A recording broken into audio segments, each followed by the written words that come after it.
안녕하십니까? 네. 와, 멋진 형제들이 저렇게 감미로운 목소리로 마음문 열라고 하는데 안 열 수가 없네요. 어떻습니까? 나 오늘 마음 꽉 닫고 들어야지 하고 앉아 있다가도 마음이 막 이렇게 열리는 게 느껴지는 것 같습니다. 귀 기울여 봐요. 주님의 사랑에 대해서 귀 기울여 보라는 그 가사가 우리의 마음을 활짝 여는 것 같습니다. 마음 많이 여셨습니까? 네, 고맙습니다. 그 열린 마음으로 오늘 이 시간 같이 했으면 좋겠습니다. 같이 기도하고 시작하겠습니다. 살아계신 하나님, 오늘부터 한 주간 성경 강연회를 허락해 주시고 하나님의 말씀을 배울 수 있는 기회를 주셔서 감사합니다. 하나님이 정말 살아계신다면 우리 모두 다 그 사실을 알도록 도와주십시오.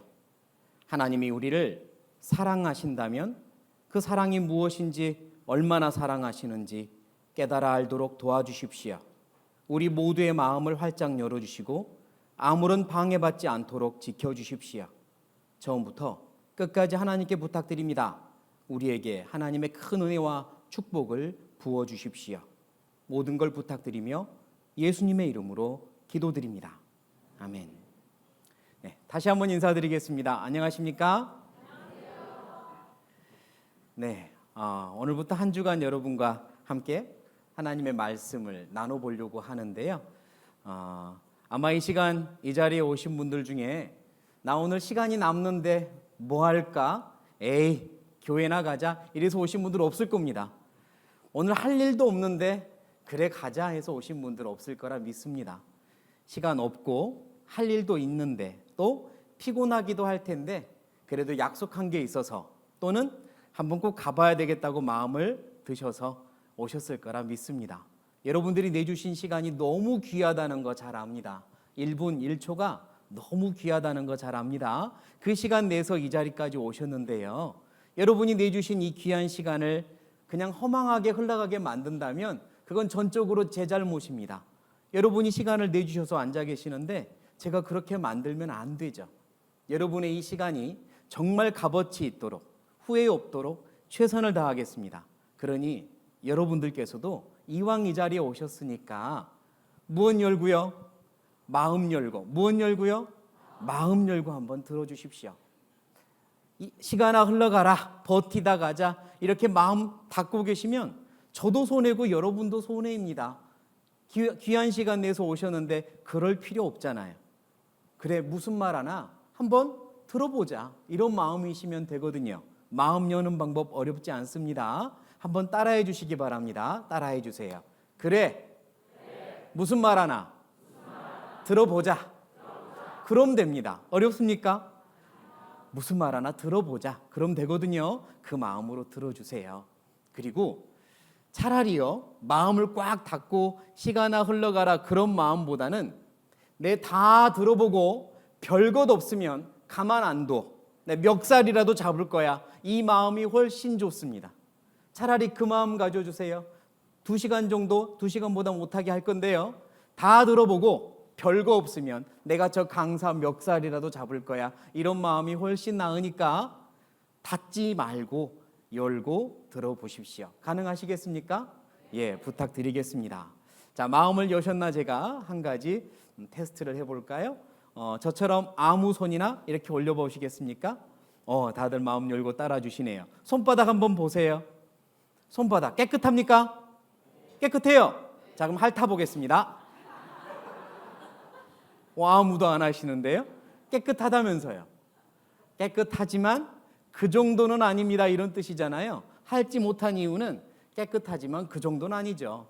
맞습니다. 눈으로 보기는 깨끗할지 모르지만 사실 눈으로 보이지 않는 무언가가 손바닥에 있다는 걸 알기에 핥지는 못합니다. 잘하셨습니다. 우리가 만약 손에 무엇이 있는지 세밀하게 들여다볼 수 있는 현미경 같은 걸로 손바닥을 보면요. 사진 한번 보실래요? 상상 초월, 내 손에 무엇이 산대요?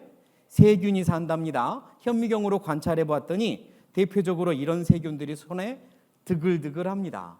만약 이런 세균들이 여러분 눈에 지금 보인다면 여러분들 삼겹살 먹을 때 상추쌈 해 먹을까요? 못 먹을까요?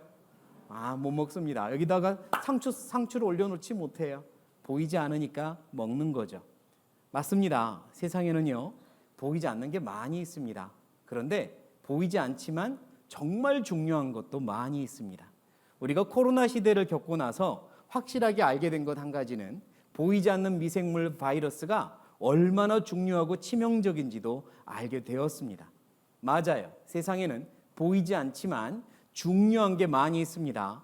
보이지 않기 때문에 사람들이 별로 생각하지 않지만 꼭 생각해 봐야 할 중요한 것들이 많이 있습니다. 오늘 저와 함께 보이지 않는다는 이유로 별로 중요하게 생각하지 않았던 것들, 그러나 꼭 생각해 봐야 할 중요한 것들을 몇 가지 생각해 보려고 합니다. 그리고 나서 이 시간, 이 강연에 내가 꼭 끝까지 들어봐야 되겠다, 또는 나는 별로 관심 없다, 여러분들이 결정하시면 되는 겁니다. 앞에 뭐라고 써 있나 같이 한번 읽어보겠습니다. 시작. 행복이 무엇이냐? 이게 이번 강연의 주제라고 할 수 있습니다. 행복이 무엇인지 사람마다 나름대로의 정의를 가지고 있어요. 행복이 뭐라고 생각합니까? 그러면 우물쭈물하면서도 대답들은 합니다. 행복이란 그냥 자기 삶에 만족하며 사는 거죠. 별거 있습니까? 이럴 수도 있고요. 행복은 돈입니다. 이렇게 나름대로의 정의를 내리기도 해요. 사람마다 행복의 정의가 조금씩 다릅니다. 그렇다면 행복은 자기들이 생각하는 대로 그렇게 사는 게 행복일까요?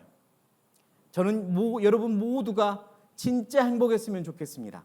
그리고 여러분께 진짜 행복을 알려드리고 싶습니다.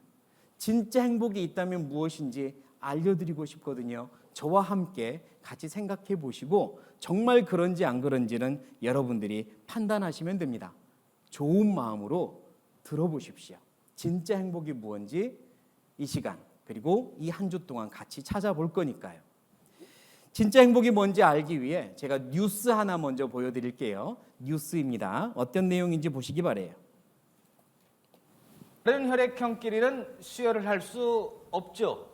이건 초등학생도 아는 상식 중에 상식입니다. 그런데 부산의 한 병원에서, 그것도 종합병원에서 B형 환자에게 A형 피를 수혈했습니다. 이런 어처구니없는 일이 벌어졌습니다. 이 수술 한두 번 하는 것도 아닐 텐데 왜 병원에서 뭐라고? 일단은 실수라고 대답을 하는데요. 네. 어떻게 보면 이 혈액형 수혈 문제는 아주 의료 중에 기본적인 의료 조치라고 생각이 되는데 여기에 이제 실수가 벌어져서 한 생명이 지금 위태롭다라고 한다면 이것을 단순 실수라고 얘기해야 되는지 참 아쉬운 부분들이 있고요. 결국은 이제 법적 조치를 취한다고 합니다. 환자 측에서. 어떤 내용인지 아시겠죠? 네, 어떤 사람이 혈액형이 A형입니다. 그런데 이 A형 환자에게 병원에서 B형을 수혈을 한 거예요. 이 사람 어떻게 될까요? 10중 8구 죽습니다. 큰일 납니다. 자기 혈액형들 다 알고 계십니까? A형 손 들어보세요. 네, 소심하게 드는 거 보니까 A형 맞습니다. 네, 저도 A형입니다. 네. 자, 혹시 여러분들 지인들 중에요, 오랫동안 40년 동안 나는 A형이야 라고 말하고 다닌 사람이 있었어요. 40년간 전혀 의심 없이 나는 A형이야. 그런데 어느 날 40년 후에 병원에 갔다가 우연찮게 혈액형 검사를 했는데 병원에서 뭐라고 말하냐면 당신 B형이에요 그런 거예요. 그동안 A형인 줄 알았는데 사실은 무슨 형? B형이었던 겁니다. 혹시 주변에 그런 분이 있습니까? 저도 제가 아는 분 중에 한 분이 있어요. 자, 제가 질문 한번 드려볼게요. 이 사람은 40년간 자기는 A형이라고 확고한 믿음을 가지고 살았어요. 이 사람이 교통사고가 납니다. 피가 부족해요. 무슨 형 혈액형을 받아야 할까요? A형이요, B형이요? 자, 이 사람은 40년간 지금 헷갈리시는 겁니까? 이 사람은 40년간 A형인 줄 알고 살았어요. 사실은 무슨 형이에요? 사실은 B형인 거예요. 이건 사실이에요. 그런데 A형이라는 믿음 가지고 산 겁니다. 그러다가 사고가 난 거예요. 이 사람은 A형 받아야 됩니까? B형 받아야 됩니까? B형 받아야 돼요. 아무리 내가 의심 없이 믿어왔다 할지라도 사실이 아닌 걸 믿었으니 믿음대로 A형을 수혈받았으면 큰일 나는 겁니다. 이해되십니까? 그러므로 믿음 좋지만 중요한 건 사실을 믿느냐 그렇지 않느냐가 굉장히 중요한 겁니다. 아까 행복에 대한 정의도 사람마다 다르다 그랬죠. 그리고 나는 행복이란 이런 거라 생각해 의심 없이 믿으며 살아왔다 할지라도 그게 진짜 참 행복이 아니면 어떡할래요? 진짜는 다른 곳에 있다면 어떡할까요? 그러니까 중요한 건 사실이냐 아니냐 이게 중요한 겁니다. 사람 나름대로 다들 신념과 믿음과 그리고 종교를 가지고 삽니다. 나는 종교 없어요. 그것도 종교입니다. 나는 신이 없다고 믿어. 그게 종교거든요. 나는 나를 믿어. 그것도 일종의 종교죠. 사람은 누구나 신념 가지고 살아요. 기독교를 다닌 사람도 있고 불교를 다닌 사람도 있고 또 무교라고 하는 분도 있죠. 각각의 신념이 있습니다. 그러면 그분들이 의심 없이 믿고 있다고 해서 그대로 될까요? 믿음대로 될까요? 아닙니다. 무엇대로 된다고요? 사실대로 되는 겁니다. 왜 이게 중요하냐면 행복도 마찬가지거든요. 내가 생각하는 대로 되는 게 아니라 참된 행복이 있다면 그게 무엇인지 알아볼 책임이 사실은 우리에게 있다는 겁니다. 그래서 이 뉴스를 같이 본 겁니다. 병원에서는 실수했다고 말하지만 이 실수가 한 사람의 목숨을 빼앗는 실수였습니다. 그게 실수입니까? 죄입니까? 그건 죄인 겁니다. 실수 아니에요. 실수했습니다. 실수로 A형이라고 믿었어요. 아니요. 이건 너무나도 큰 실수입니다. 이건 실수 차원이 아니에요. 행복에 대해서도 마찬가지고 내 인생에 대해서도 마찬가지입니다. 사실이 뭘까? 진짜가 있을까? 한 번쯤은 고민을 해봐야 하는 거죠. 세상엔 보이지 않지만 실제로 있는 게 많이 있습니다. 그 몇 가지를 저랑 같이 생각해 보려고 하는 거예요. 자, 화면 뭐가 보이십니까? 버섯 보이네요. 버섯은 크게 두 종류가 있어요. 먹어도 되는 식용버섯과 무슨 버섯? 독버섯. 혹시 여러분들 독버섯 구분하는 기준 아세요? 상식적으로는 그렇죠. 독버섯은 색깔이 어떻다? 화려하다. 자, 이 버섯은 식용입니까? 독버섯입니까? 네. 어떤 사람이 산에 갔다가 이 버섯을 발견했어요. 자기가 알고 있는 상식으로 독버섯은 색깔이 화려하다. 그런데 이거는 그렇지 않잖아요. 식용버섯이라 생각하고 가져가서 국 끓여 먹었습니다. 어떻게 됐을까요? 죽었습니다. 이거 독버섯이거든요. 그러니까 나는 이게 식용버섯이라고 확신해 라고 생각하며 국을 끓여 먹었겠지만 사실은 독버섯이었던 겁니다. 믿음보다 내 생각보다 내 판단보다 더 중요한 게 있어요. 사실이냐 아니냐예요. 그러니까 때로는 사실인지 아닌지 꼭꼭 생각해 봐야 하는 게 있습니다. 세상 살면서 내가 생각하는 게 항상 맞지 않았잖아요. 틀릴 때도 있었잖아요. 어떤 거는 틀려도 되는 문제들이 있습니다. 그러나 어떤 거는 절대 틀려서는 안 되는 문제도 있습니다. 절대 틀려도 안 되는 문제는 사실을 찾아야 하는 문제인 거죠. 여기 계신 분들 중에 교회를 오랫동안 다니신 분들도 계실 거예요. 교회를 오랫동안 다닌 분들. 그분들도 한 번은 생각해 봐야 됩니다. 나는 교회를 다니며 확실한 믿음을 가지고 있어. 이런 분들이요. 하나님 앞에 선다고 해보죠. 하나님이 그분들한테 뭐라고 질문할까요? 그래, 너는 교회 얼마나 오랫동안 다녔느냐? 이런 거 질문하실까? 교회에서 직분이 뭐였느냐? 집사였느냐? 권사였느냐? 장로였느냐? 이런 거 질문하실까? 그래, 네가 다닌 교회는 교파가 어디였느냐? 이것 질문하실까? 아닙니다.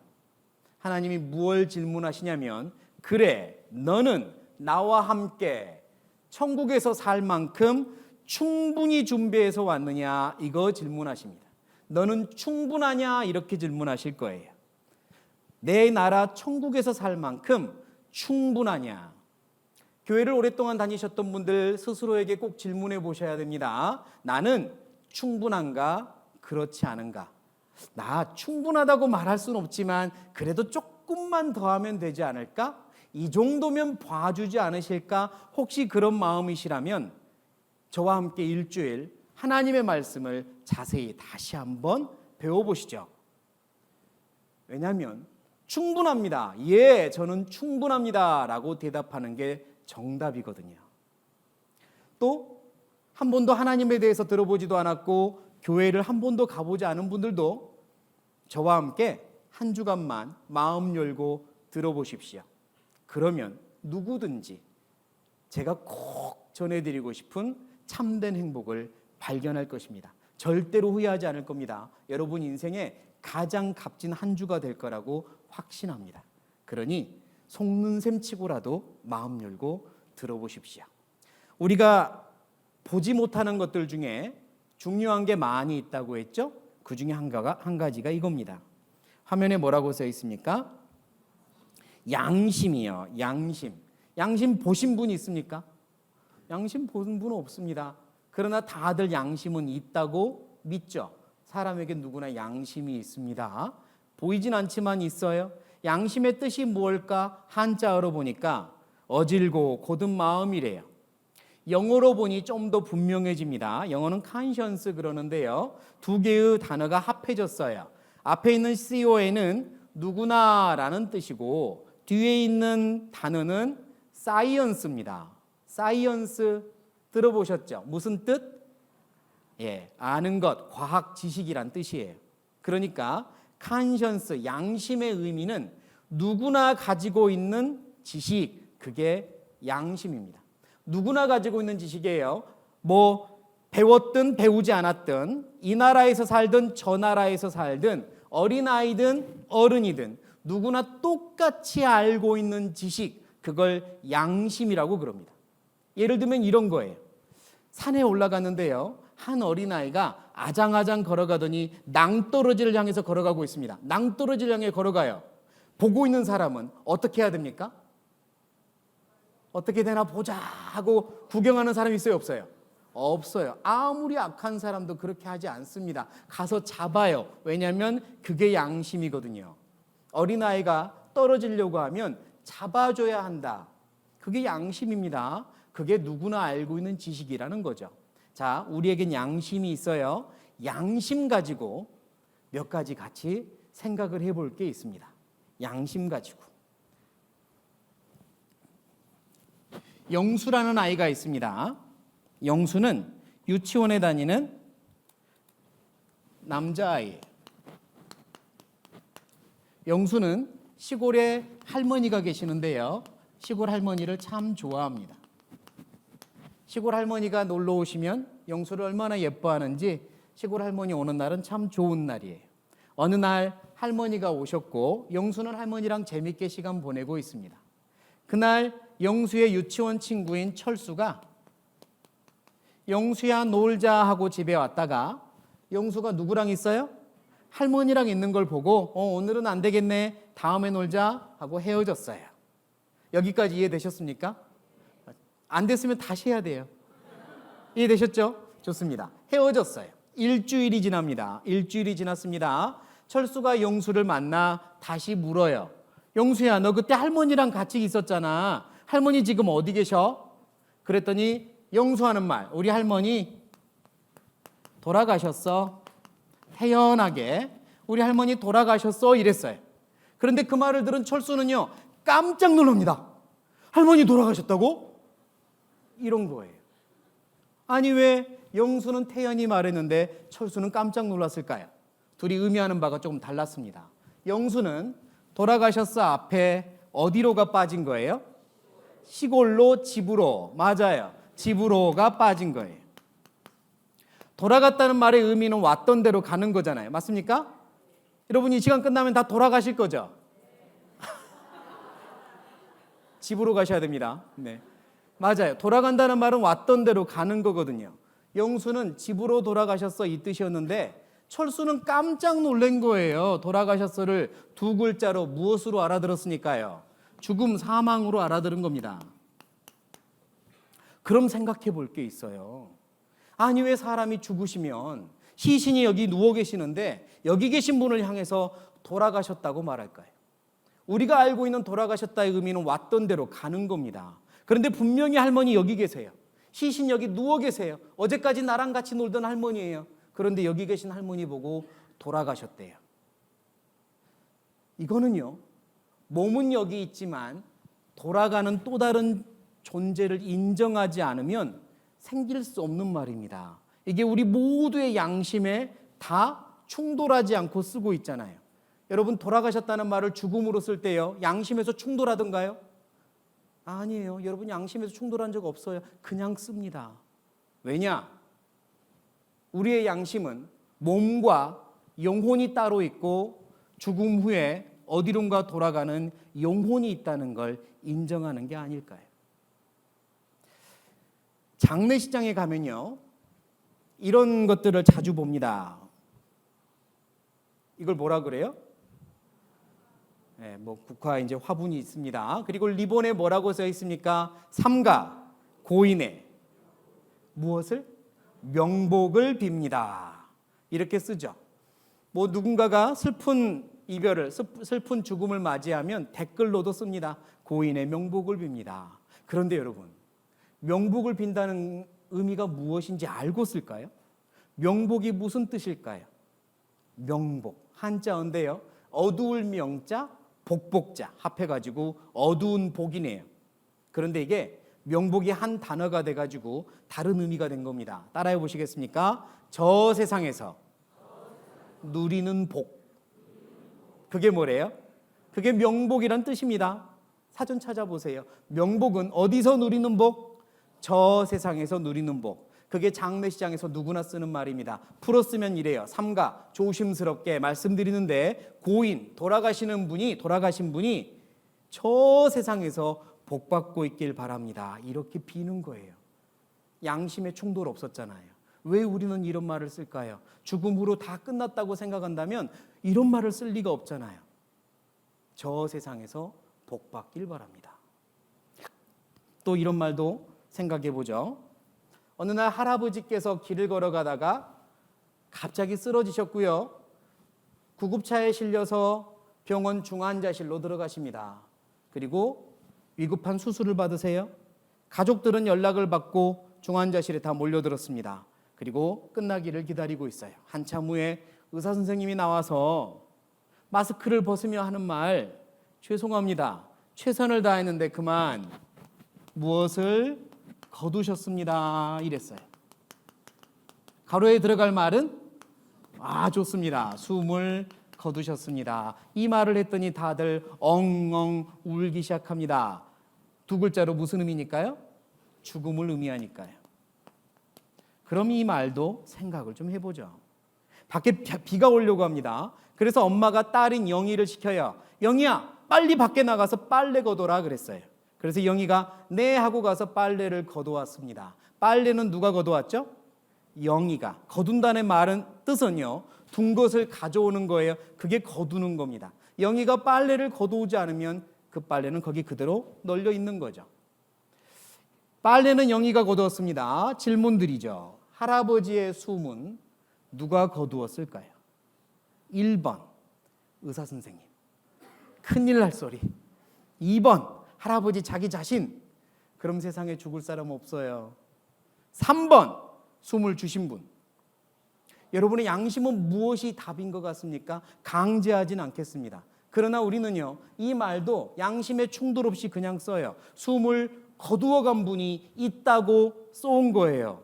사람의 숨을 거두어 가시는 분이 있다고. 드라마나 영화 같은 데 보면 임종을 앞두고 가족들끼리 작별하는 모습이 있죠. 병상에 누워있는 가족이 이제 말을 합니다. 나 먼저 어쩔게? 갈게. 먼저 갈게. 그리고 하는 말, 다시 만나자. 뭐 이런 식으로 있잖아요. 먼저 갈게. 죽음이요, 사라진다고 생각한다면 그런 표현을 쓸 수가 없거든요. 먼저 갈게. 먼저 가서 기다릴게. 이런 식으로 씁니다. 그리고 엉엉 울면서 가족들은 이제 보내드릴게요. 또 그래요. 어디로 가는지 모르면서 우리는 양심의 충돌 없이 그렇게 말해요. 나 먼저 사라질게. 이런 표현 써봤습니까? 들어보셨나요? 그렇지 않다니까요. 우리 모두 다 가지고 있는 지식, 양심이 충돌하지 않고 쓴 게 뭐냐? 먼저 갈게. 옆에 예쁜 유치원생이 있습니다. 유치원에 다니는 여자아이가 우리 옆집에 있어요. 만나면 얼마나 인사를 예쁘게 하는지요. 사탕이라도 있으면 늘 쥐어주는 아이예요. 어느 날 슬픈 이야기를 들었습니다. 이 아이가 음주운전 차량에 치여서 사망했어요. 너무 슬픈 일입니다. 그 집에는 정말 슬픈 장례식이 열렸어요. 옆집인 나도 가서 위로를 해줘야 되겠어요, 부모님을. 자, 부모님 만나야 됩니다. 뭐라고 말해줄까요? 준비 좀 해보시죠. 뭐라고 가서 부모님에게 말하면 그나마 위로가 될 것 같습니까? 혹시 가서 기운 내, 죽은 아이는 죽은 아이고 산 사람은 살아야지, 이런 말 할 것 같습니까? 안 하니만 못한 말이에요. 그럼 뭐라고 할 것 같습니까? 기운 내, 우리 아이, 우리 예쁜 아이 지금 어디에 있을 거야? 좋은 곳에 있을 거야. 좋은 곳에 있을 거야. 이 말을 하면 조금은 마음의 위로가 되지 않아요? 좋은 곳에서 엄마, 아빠, 염려 마요. 나 지금 너무 좋은 곳에 있어. 나 여기서 행복하게 있어요. 이렇게 말하고 있을 거야.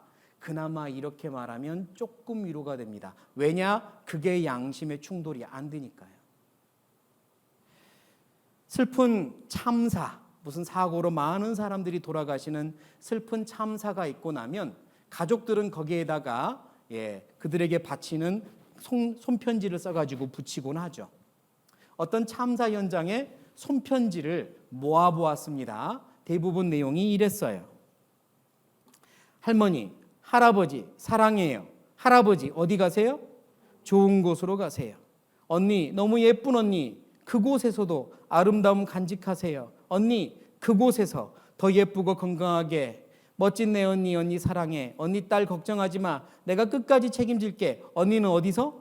좋은 곳에서 멋지게 살다 만나자. 힘들어하지 말고 좋은 곳에서 편히 쉬어. 누구야? 좋은 곳으로 가서 편히 쉬어라. 돌아가신 분들이 어디에서 남아? 하늘나라에서 남아. 좋은 곳으로 가서 편히 쉬세요. 다 그렇게 씁니다. 사라졌다고 쓴 사람 한 명도 없어요. 왜죠? 그게 양심의 충돌이 안 되니까. 그러면 우리는 보지는 못했지만 어쩌면 우리 양심은 영혼이라는 게 있고 죽음 후에는 어디론가 간다고 인정하고 있는 게 아닐까요? 왜 이 이야기를 드리냐면 진짜 행복에 대해서 알려면 우리에게 영혼이 있는지 없는지 생각 좀 해봐야 되거든요. 영혼이 있으면 행복의 정의가 달라지기 때문입니다. 영혼이 없으면 어떻게 사는 게 행복인지 다르게 말할 거고요. 영혼이 있다면 행복의 정의가 달라져요. 죽음 이후에 가는 또 다른 세상이 있다면 행복의 정의가 달라지는 겁니다. 하나님은 우리에게 이렇게 말씀하세요. 전도서 12장 7절. 성경은 가끔 찾긴 하겠지만 대부분의 말씀은 화면으로 띄워드릴게요. 시간을 절약하기 위해서. 자, 앞에 있는 말씀 같이 읽겠습니다. 흙은 여전히 땅으로 돌아가고 신 괄호 열고 영은 그 주신 하나님께로 돌아가기 전에 기억하라. 하나님은요, 영혼이 어디로 돌아간대요? 하나님께로 돌아간다고 말씀하고 있습니다.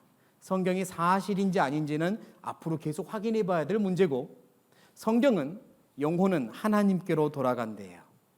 이게 사실이라면 우리가 돌아가셨습니다, 죽음이라고 표현할 때 하나님께로 돌아간다는 의미였구나 라는 거죠. 이게 사실이라면. 그리고 우리는 하나님께 돌아갈 준비를 해야 하는 겁니다. 이 성경 강의를 갖는 이유는요, 내 인생에 책임을 지자는 의미로 갖습니다. 내 인생이니까, 하나밖에 없는 내 인생이니까 책임져야 하는 겁니다. 내 마음대로 사는 게 내 인생에 책임지는 행동이 아닙니다. 내 생각대로 사는 게 내 인생에 책임지는 행동 아닙니다. 내 신념대로 사는 게 내 인생에 책임지는 행동 아닙니다. 그럼 뭐냐? 사실이 뭔지, 답이 뭔지 찾아보는 게 내 인생에 책임지는 행동 아니겠어요? 소중한 내 인생, 하나밖에 없는 내 인생, 내 인생의 답이 뭔지 꼭 한번 찾아보셔야 됩니다. 성경은 우리 인생에 대해서 또 이렇게 말씀합니다. 제가 읽어볼게요. 우리 연수가 70이요 강건하면 80이라도 그 연수의 자랑은 수고와 슬픔뿐이요. 같이 읽겠습니다. 신속히 가니 우리가 어쩐답니까? 우리가 날아간대요. 인생을 이제 살아보면 시간이 흐르면 흐를수록 참 빨리 간다는 건 느끼고 어느 순간부터 날아가는구나. 이제 입에서 그런 표현이 나옵니다. 아직 그런 표현을 쓰지 않는다면 젊다는 거고요. 점점 이제 날아간다는 걸 느낍니다. 그런데 생각해 봐야 될 게 있습니다. 인생이라는 이 자동차를 타고 어디론가 향해서 수십 년을 날아가고 있는데요. 한없이 날아갈까요? 어디론가 가서 목적지에 도착할까요? 날아가는 비행기도 반드시 도착지가 있습니다. 종이를 접어서 비행기를 만들어 날리면 날다가도 반드시 떨어집니다. 화를 쏘아서 화살을 보내면 어디론가 가서 떨어져요. 도착지가 반드시 있습니다. 우리 인생도 마찬가지예요. 한없이 날아가는 거 아니잖아요. 도착지가 있단 말입니다. 그러면 어디로 가고 있는지 알고 날아가십니까? 지금까지 20년, 30년, 40년, 60년, 70년, 80년을 살아오신 여기 계신 분들 어디로 가는지 알고 지금까지 살아오셨고 앞으로는 어디로 가는지 알고 사십니까? 인생의 방향 알고 사시냐고요. 에이, 그런 거 아는 사람은 어디 있어요? 글쎄요. 그거 모르고 산다는 게 맞는 표현일까요? 이렇게 생각해 보죠. 어떤 택시기사가 있습니다. 손님을 기다리는데 손님이 뒷자리에 탄 거예요. 어디로 모실까요? 기분 좋게 물었습니다. 그랬더니 택시 손님이 하는 말, 아무 데나 갑시다. 이러는 거예요. 자, 이 택시기사 오늘 봉 잡은 날입니까? 섬찌답니까? 아무 데나 갑시다 이러면요 섬찌답니다. 왜냐하면 정상 같으니까요, 비정상 같으니까요? 비정상 같으니까요. 택시를 타고 아무 데나 가자는 건 비정상 같으니까 섬찌단 겁니다. 인생 수십 년을 지금까지 살아오셨습니다. 어디를 향해 살고 계십니까? 에이, 그거 아는 사람 어디 있어요? 혹시 섬찟한 대답이라 생각하지 않으세요? 약국입니다. 약사가 손님을 기다리는데 손님이 왔어요. 무슨 약 드릴까요? 했더니 손님 하는 말, 아무 약이나 주세요. 제일 비싼 거 줄까요? 섬찟합니다. 약국에 와서 아무 약이나 달라니 정상 같습니까? 비정상 같습니까? 비정상 같잖아요. 내 인생에 필요한 약이 뭔지도 모르고 닥치는 대로 사는 거 비정상 아니겠습니까? 내 인생에 진짜 필요한 게 뭔지 모르고 그날 그냥 사는 거, 성실하게 사는 거, 그게 정말로 답이라고 생각하십니까? 열심히 사는 거 중요해요. 성실하게 사는 거 중요합니다. 매일매일 반복되지만 매일매일 그렇게 부지런히 사는 거 중요합니다. 우린 그렇게 살아왔어요. 내일도 그렇게 살겠죠? 그러나 중요한 게 빠졌어요. 방향입니다. 뭐요? 방향이요. 어디를 향해 사냐 이겁니다. 제가 슬픈 영상 하나 보여드릴게요. 짧지만 보십시오.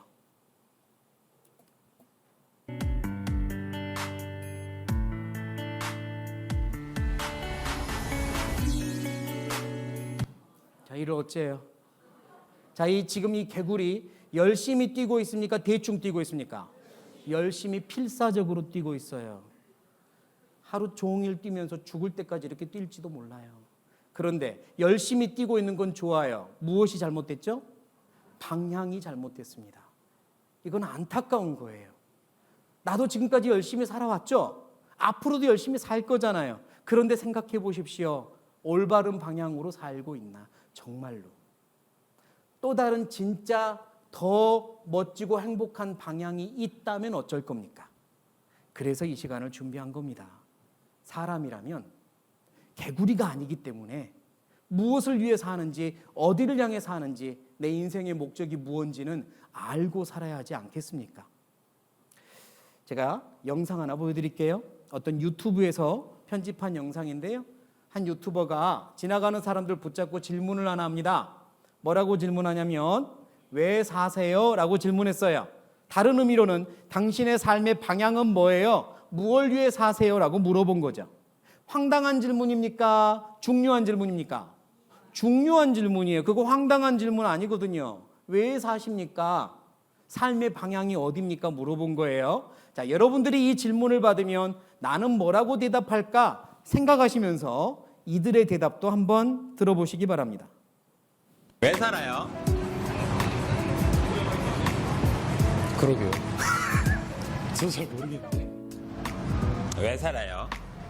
먹기 위해 살아요. 먹기 위해서. 왜 살아요? 그냥 편하게. 왜 그런 것 같아요? 죽는 게 무서우세요? 고마워요. 혹시 네. 그러니까 왜 살아요?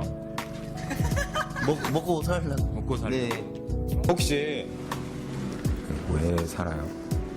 라는 질문을 했을 때 어떻게 대답하실 거예요? 그냥 왜 사냐고요? 네. 좀 황당한 질문이긴 한데 그렇죠. 네. 맞아요.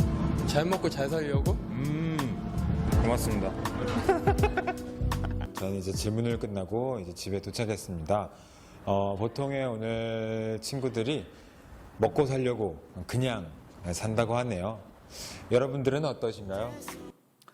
대부분의 사람들이 왜? 먹으려고 산대요. 그럼 왜 먹으세요? 그러면 또 살려고 먹는다 그러겠죠. 답이 좀 만족스럽지 않습니다. 여러분 같으면 뭐라고 대답할 것 같습니까? 비슷한 대답이라면 생각해 보십시오. 이거 중요한 문제잖아요. 황당한 질문 아니잖아요. 우리는 어디론가 갑니다. 사람은 어디론가 반드시 목적지가 있고요. 그 끝에는 죽음이라는 게 반드시 있습니다. 아무리 싫어도 오는 게 죽음이기 때문에요. 아무리 싫어도 생각해 봐야 되는 거예요. 그렇지 않습니까? 아무리 싫어도 죽음 옵니다. 그러니까 생각하기 싫어도 생각해 보셔야 돼요.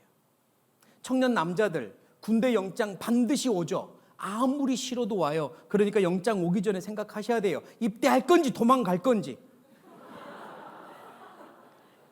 죽음도 마찬가지. 아무리 싫어도 오니까 생각해 봐야 돼요. 그래서 생각하기 싫지만 보이지 않기 때문에 생각하지 않았지만 영혼 죽음에 대해서 이야기를 좀 드리는 겁니다. 어떤 어린 아이들한테 꼬맹이들한테 인터뷰를 합니다. 죽음이 뭐라고 생각해? 이런 질문이었어요. 애들은 얼마나 양심이 밝은지 잘 아시죠? 우리보단 밝죠? 이 애들이 뭐라고 대답하나 그들의 대답 한번 들어보시죠. 그 형이 뭐 물어볼 건데 네. 카메라 보고 대답해 주면 돼. 네. 알지?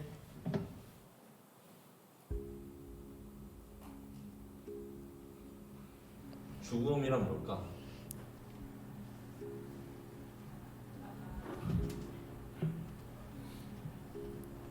총 쓰고 활 쏘면 죽는 거. 하늘 날아가는 거예요. 그냥 죽는 거지. 안녕 빠빠이. 그냥 쓰러져가지고 이제 못 사는 거예요. 죽는 거요? 그러면 하늘에 가서 뼈만 묻어지고 사라지겠죠. 이 세상에서 사라지겠죠. 죽으면 어떻게 돼? 모르다고. 하늘 날아가지. 하늘에 가요. 하연이 죽으면 어떻게 돼? 아무도 안 죽어. 난 잘 피해가지고 안 죽어. 귀신 되고 싶어요. 귀신 돼서라도 살고 싶어요. 전 안 죽을 거예요. 나중에 물약을 만들 거예요. 안 죽는 약. 그러다 언젠간 죽겠죠. 근데 전 죽고 싶지 않아요. 애들의 대답이 너무 솔직하고 정답 아닙니까? 하늘에 간대요. 그리고 죽고 싶지 않대요. 여러분은 어떻습니까? 자, 이 어린이들이 커서 어른이 되잖아요. 이번엔 어른의 대답을 한번 들어볼게요. 우리나라에서 연예인 중에 정말 훌륭하다고 칭찬받는 연예인이고 느님이라고 붙여주는 연예인이에요. 그럼 누군지 알겠죠? 자, 그가 어느 예능 프로그램에서 죽음에 대해서 대답을 합니다. 뭐라고 말하는지 한번 볼게요. 어른의 대답입니다. 죽음에 대해 생각하면 갑갑합니까? 외면을 한대요. 어떻게 될지 모르겠으니까 외면하고 지금을 산대요. 많은 분들이 이렇게 살고 이것도 굉장히 좋은 자세긴 하죠. 그러나 죽음에 대해서 막 외면하는 게 정답일까요? 그렇지는 않습니다. 답이 있다면 어떡할래요? 이분이 이야기했죠. 죽은 다음에 뭐 어떤 일이 벌어질까? 또 다른 세상에 갈까? 환생이라는 걸 할까? 사라질까? 많은 답들 중에 한 가지만 답인 겁니다. 믿음대로 생각대로 되는 거 아니에요. 나는 이렇게 믿었으니까 그렇게 되고 너는 그렇게 믿었으니까 그렇게 되고 그거 아니에요. 답대로 되는 겁니다. 한 가지 답만 있어요. 그러니까 찾아봐야 되지 않겠어요? 예를 들면요. 자동차를 타고 터널을 들어갔습니다. 그리고 한참을 가요. 언젠가는 출구가 나오겠지. 그리고 가는데 터널 출구가 나오질 않아요. 기름이 떨어졌고 차가 멈췄습니다. 이제 나와서 걸어가야 돼요. 아무리 걸어도 출구가 나오지 않아요. 그쯤 되면 이제 깝깝해집니다. 어디 있지? 출구가 어디 있지? 나 이렇게 죽는 거 아니야? 그 사람한테 제일 지금 필요한 건 뭘까요? 출구를 찾는 겁니다. 그것보다 더 필요한 게 뭐 있어요? 갑갑하니까 출구 찾아야죠. 그런데 이 사람이 터널을 가다가 여기에 스크린이 하나 벽에 있는 거예요. 스크린에 최신 영화 틀어주고 있어요. 상영중, 최신 영화. 이 사람이 그거 보면서 웃을 생각 있을까요? 빨리 출구 찾고 싶을까요? 빨리 출구 찾고 싶죠. 이걸 보면서 웃을 여유가 어디 있어요? 그런데 우리의 인생이 어쩌면요, 약간은 그렇게 어리석은 거 아닐까요? 갑갑해요. 출구를 모르겠어요. 죽음 이후에 무엇이 있는지 준비가 안 된 것 같아요. 내 삶은 어디를 향해 가고 있는지 아직은 잘 모르겠어요. 그런데 에이, 오늘을 열심히 살자. 오늘을 즐기자. 그게 행복이야. 이렇게 나름대로 답을 정해놓고 사는 게 정말 잘한 걸까요? 여전히 갑갑한 터널 안에 있으면서. 왜 많은 사람들이 자기 목숨을 자기 손으로 마감을 해요? 갑갑하니까. 답이 없는 것 같으니까. 답이 없는 것 같으니까요. 그런데 그거 잘못됐습니다. 왜냐? 답이 있거든요. 찾아보면 답이 있거든요. 그 답을 같이 한번 찾아보려고 하는 겁니다. 깜깜한 사진처럼 깜깜한 터널에 있는 것 같을 때, 혹시 지금 내 상황이 그럴 때, 너무 외로울 때, 혹시 아플 때, 그럴 때는요, 저는 참 좋은 기회라고 생각해요. 너무 외로울 때, 답답할 때, 아무도 내 편이 없다고 느껴질 때, 그때가 저는 좋은 기회라고 생각합니다. 왜냐면요, 그 시기가 바로 하나님이 나한테 다가오시는 시간이거든요. 내 주변에 너무나도 많은 것들이 내 관심을 가져가고 내 시선을 빼앗고 내 마음을 빼앗아요. 이것도 저것도 해야 될 게 너무 많고 내 마음 다 빼앗겨서 정말 중요한 문제 생각해 보지 못하고 살아요. 영혼에 대해서 생각하지 못하고 살아요. 할 게 많고 생각할 게 많으니까. 그런데 아플 때, 외로울 때 내 주변의 모든 걸 차단하고 하나님이 내게 찾아오는 시간입니다. 다 차단시켰어요. 중요한 거 생각하라고. 다른 걸로부터 잠깐 벗어나서 중요한 것 좀 생각하자고 하나님이 내게 주시는 기회라고 생각하면 정답입니다. 이럴 때 잠깐 멈추고 좌우를 보시고 하늘 좀 쳐다보세요. 내가 잘 살아왔나? 지금까지 잘 살아왔나? 한번 돌아보세요. 정말 지금까지 후회 없이 잘 살아왔다면 앞으로도 이렇게 살면 돼요. 그러나 후회할 게 있는 것 같으면 다른 길은 없을까? 다른 길은 없을까? 하늘 한번 쳐다보세요. 후회 없는 삶, 여한 없는 삶이 있다니까요. 지금 내가 외롭고 아프고 슬프고 그렇다면 하나님이 내게 다가오시는 시간이라고 믿으면 틀림없습니다. 사람은 인생을 살아가면서 웃는 시간보다 슬프고 아픈 시간이 더 많아요. 그래서 성경은 이렇게 말씀합니다. 같이 한번 읽어보겠습니다. 웃을 때에도 마음에 슬픔이 있고 즐거움의 끝에도 근심이 있느니라. 맞아요. 웃을 때에도 슬픔이 있어요.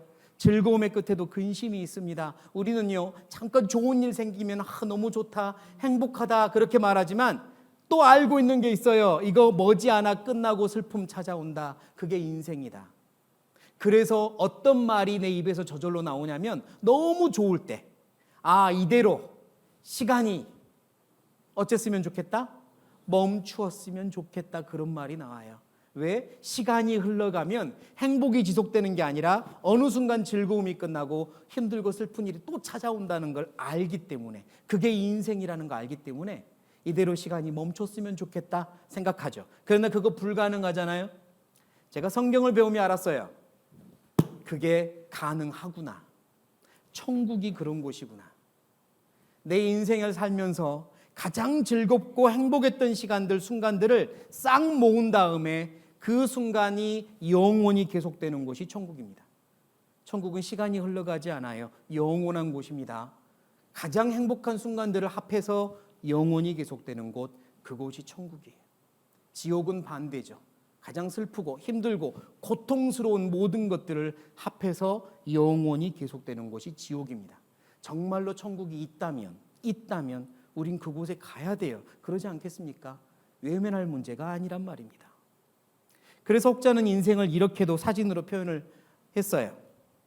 놀이공원에 가면요, 아이들과 함께 사진을 찍어주는 인형탈을 쓴, 웃고 있는 인형탈을 쓴 알바들이 있습니다. 웃고 있죠. 인형들은 항상 웃고 있어요. 아이들은 같이 사진을 찍죠. 그런데 이들이 쉬는 장소에 가면 탈 벗고 힘들어 지쳐합니다. 이게 본래 모습이에요. 인형탈을 쓰고 웃고 있지만 본래 모습은 이렇게 지쳐 있는 거죠.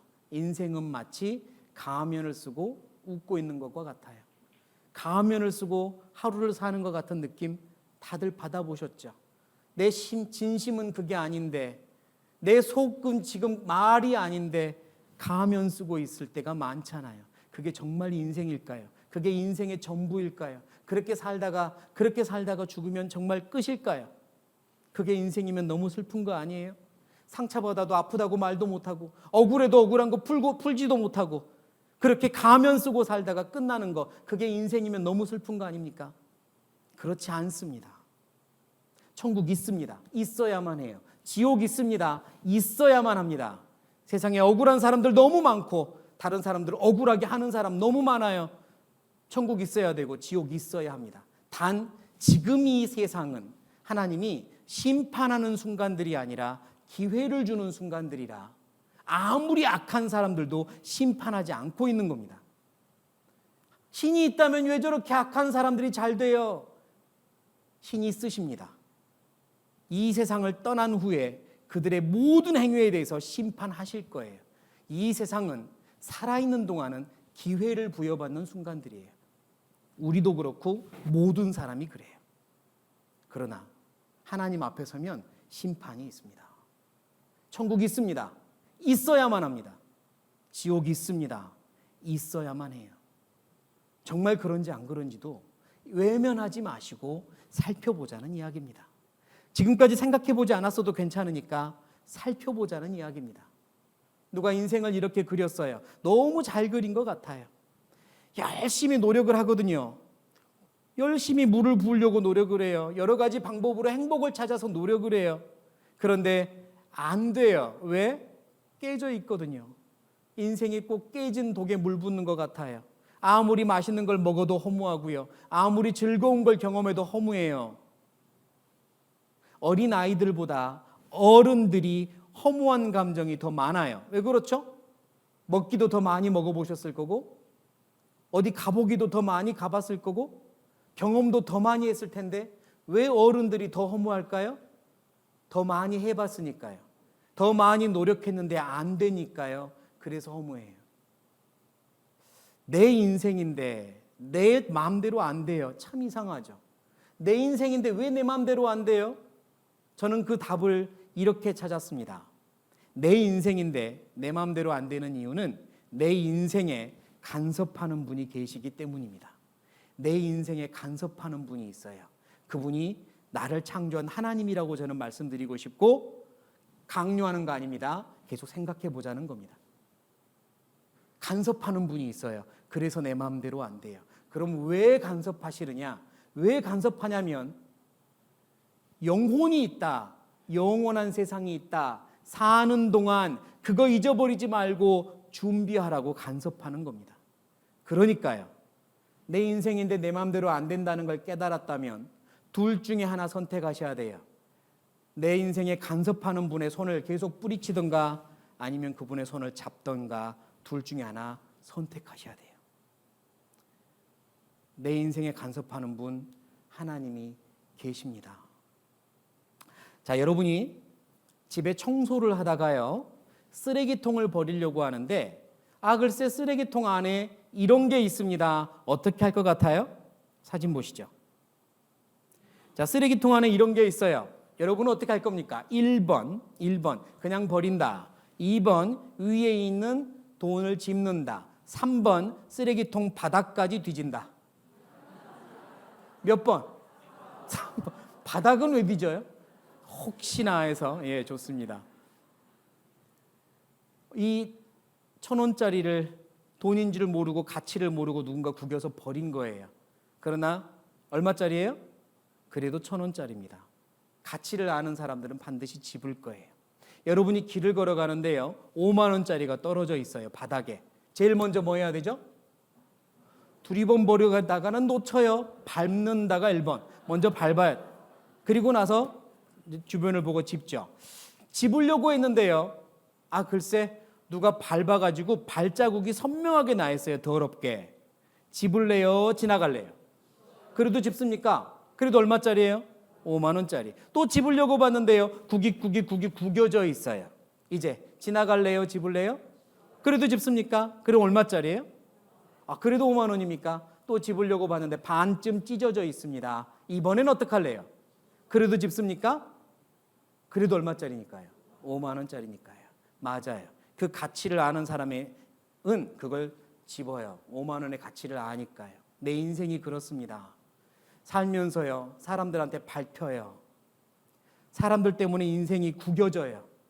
또 마음이 찢어져요. 그래서 스스로 생각하기를 나는 별로 쓸모없는 사람인가 봐, 가치 없는 사람인가 봐, 스스로 그렇게 생각하는 사람들도 많습니다. 하도 많이 밟혀서, 하도 많이 찢겨서, 하도 많이 아파서 나는 별로 쓸모없는 사람인가 봐. 그런데요, 내 가치를 아는 분을 만나면 그분은 나에게 뭐라고 하시냐면 너는 얼마나 소중한지 아느냐, 이렇게 말씀합니다. 나를 만드신 분, 나를 창조하신 하나님을 만나면 하나님은 여러분께 이렇게 말씀하세요. 네가 얼마나 소중한지 아느냐, 너는 내 목숨만큼, 내가 너를 위해 죽어줄 만큼 소중하단다, 이렇게 말씀하세요. 에이, 거짓말. 진짜입니다. 배워보시면 알아요. 하나님이 말로만 하신 게 아니라 증명하셨어요. 나를, 여러분을 하나님이 죽어줄 만큼 사랑해요. 정말로. 그분을 만날 때 여러분의 가치가 확 달라집니다. 별거 아닌가 봐, 나 별로 쓸모없는 사람인가 봐, 그렇게 생각한 내가 하나님을 만날 때 모든 게 달라져요. 내가 너무 가치 있는 사람이구나, 내가 이렇게 행복한 사람이었구나 알게 된다고요. 그래서 생각해 봐야 합니다. 정말로 나에게 영혼이 있는지, 신이 있는지, 나를 만드신 분이 있는지, 그리고 그분이 있다면 만나야 돼요. 그게 참 행복을 찾는 방법이니까요. 지금은 내가 별 가치 없는 사람처럼 느껴질지라도요, 그렇지 않습니다. 마음 열고 들어보세요. 정말 내가 얼마나 소중한 사람인지 알 수 있을 겁니다. 참된 행복을 찾기 위해 이제 저랑 약속 한 가지만 해야 돼요. 약속 한 가지 할 겁니다. 어려운 건 아니에요. 이 앞에 문장을, 글을 보시면 알아요. 어려운 거 아닙니다. 첫 번째 줄, 첫 번째 문장 같이 읽어보겠습니다. 둘 중 하나만 맞는 경우가 있습니다. 두 번째 문장 같이 읽겠습니다.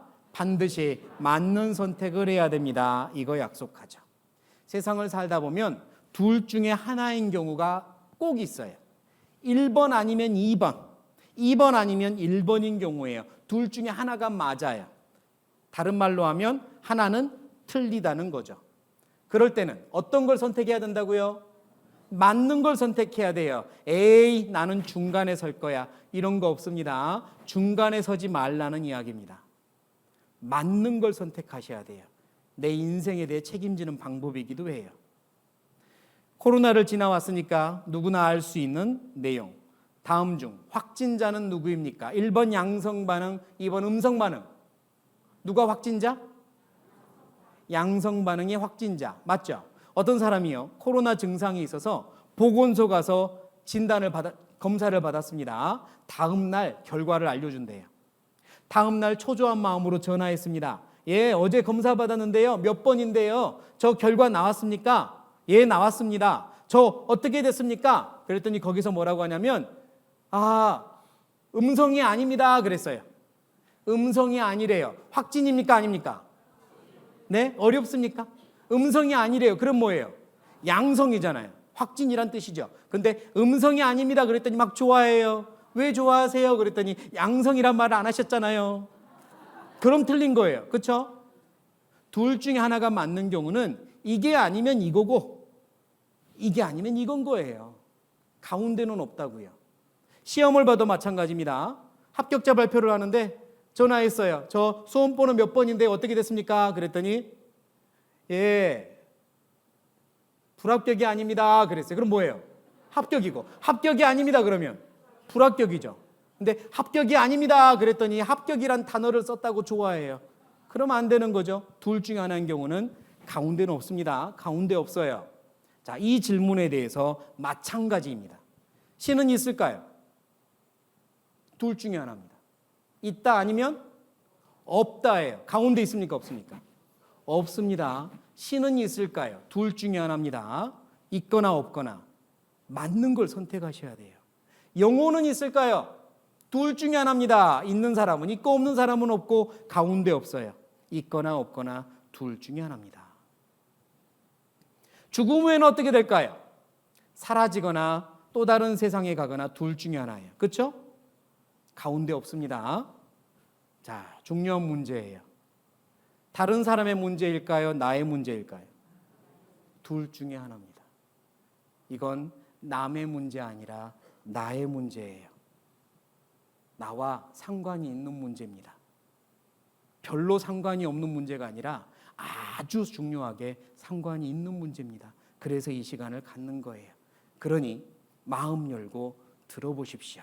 이제 성경은 왜 우리가 배워야 하는지 그 내용을 말씀드리려고 합니다. 언제 말씀드릴 거냐면 5분 쉬었다가 말씀드릴 건데요. 쉬기 전에 제가 잠깐 숫자 좀 세야 돼요. 쉬는 시간에 한 명이라도 없어지면 내일부터 쉬는 시간 없습니다. 그분 때문에. 자, 5분 쉬었다가 계속하겠습니다. 자, 이제 우리 성경을 좀 살펴보려고 하는데요. 이 성경에 어떤 내용이 들어있을까 배우려고 합니다. 그런데 막상 펼쳐보면 막막하죠? 진짜 깝깝하다는 여기서 써야 되는 말인 것 같아요. 깝깝하게 글자밖에 없습니다. 이걸 언제 어떻게 배우나 어떻게 공부하나 싶어요. 염려 마십시오. 성경 배우는 방법 어렵지 않습니다. 그냥 마음 열고 들으시면 돼요. 마음 열고 이해되는 건 이해하시고 이해 안 되는 건 넘어가시면 됩니다.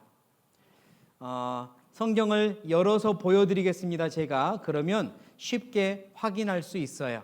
마치 이와 같다고 할 수 있는데요. 열어서 보여드리는 게 이와 같다고 할 수 있는데 제가 여기 상자를 하나 가져왔습니다. 이 안에 뭐가 들었을까요? 모르죠. 예. 그래도 찍어보세요. 뭐 있을까요? 네. 자, 제가 졸고 있는 강아지 한 마리 데려왔어요. 귀엽죠? 조는 여러분은 귀엽지 않습니다. 다시 다른 걸로 집어넣습니다. 이번에 뭐가 있을까요? 양. 이렇게 틀린 답을 해주면 얼마나 좋은지 몰라요, 제가. 네. 뭐가 있냐면, 네, 졸고 있는 고양이 한 마리 데려왔어요. 아까 이런 분 계시더라고요. 깜찍하죠? 네, 졸고 있는 여러분은 끔찍합니다. 네, 진짜 농담이고요. 이렇게 닫혀 있으면 뭐가 있는지 몰라요.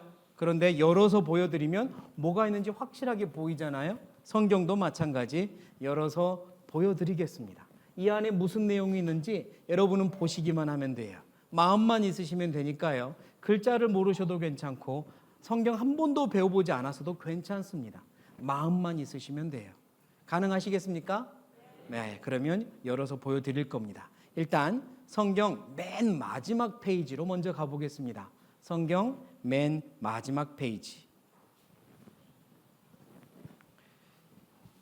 요한계시록 22장 18절, 19절 맨 마지막 페이지 맨 마지막 부분에 있는 말씀을 찾아두었습니다. 여러분의 모든 성경이 다 이 말씀으로 끝맺음을 하고 있어요. 제가 읽겠습니다. 내가 이 책, 이 성경에 예언의 말씀을 듣는 각인에게 증거하노니 만일 누구든지 이것들 외에 어쩌면 더하면 하나님이 이 책에 기록된 재앙들을 그에게 어쩌실 터이요?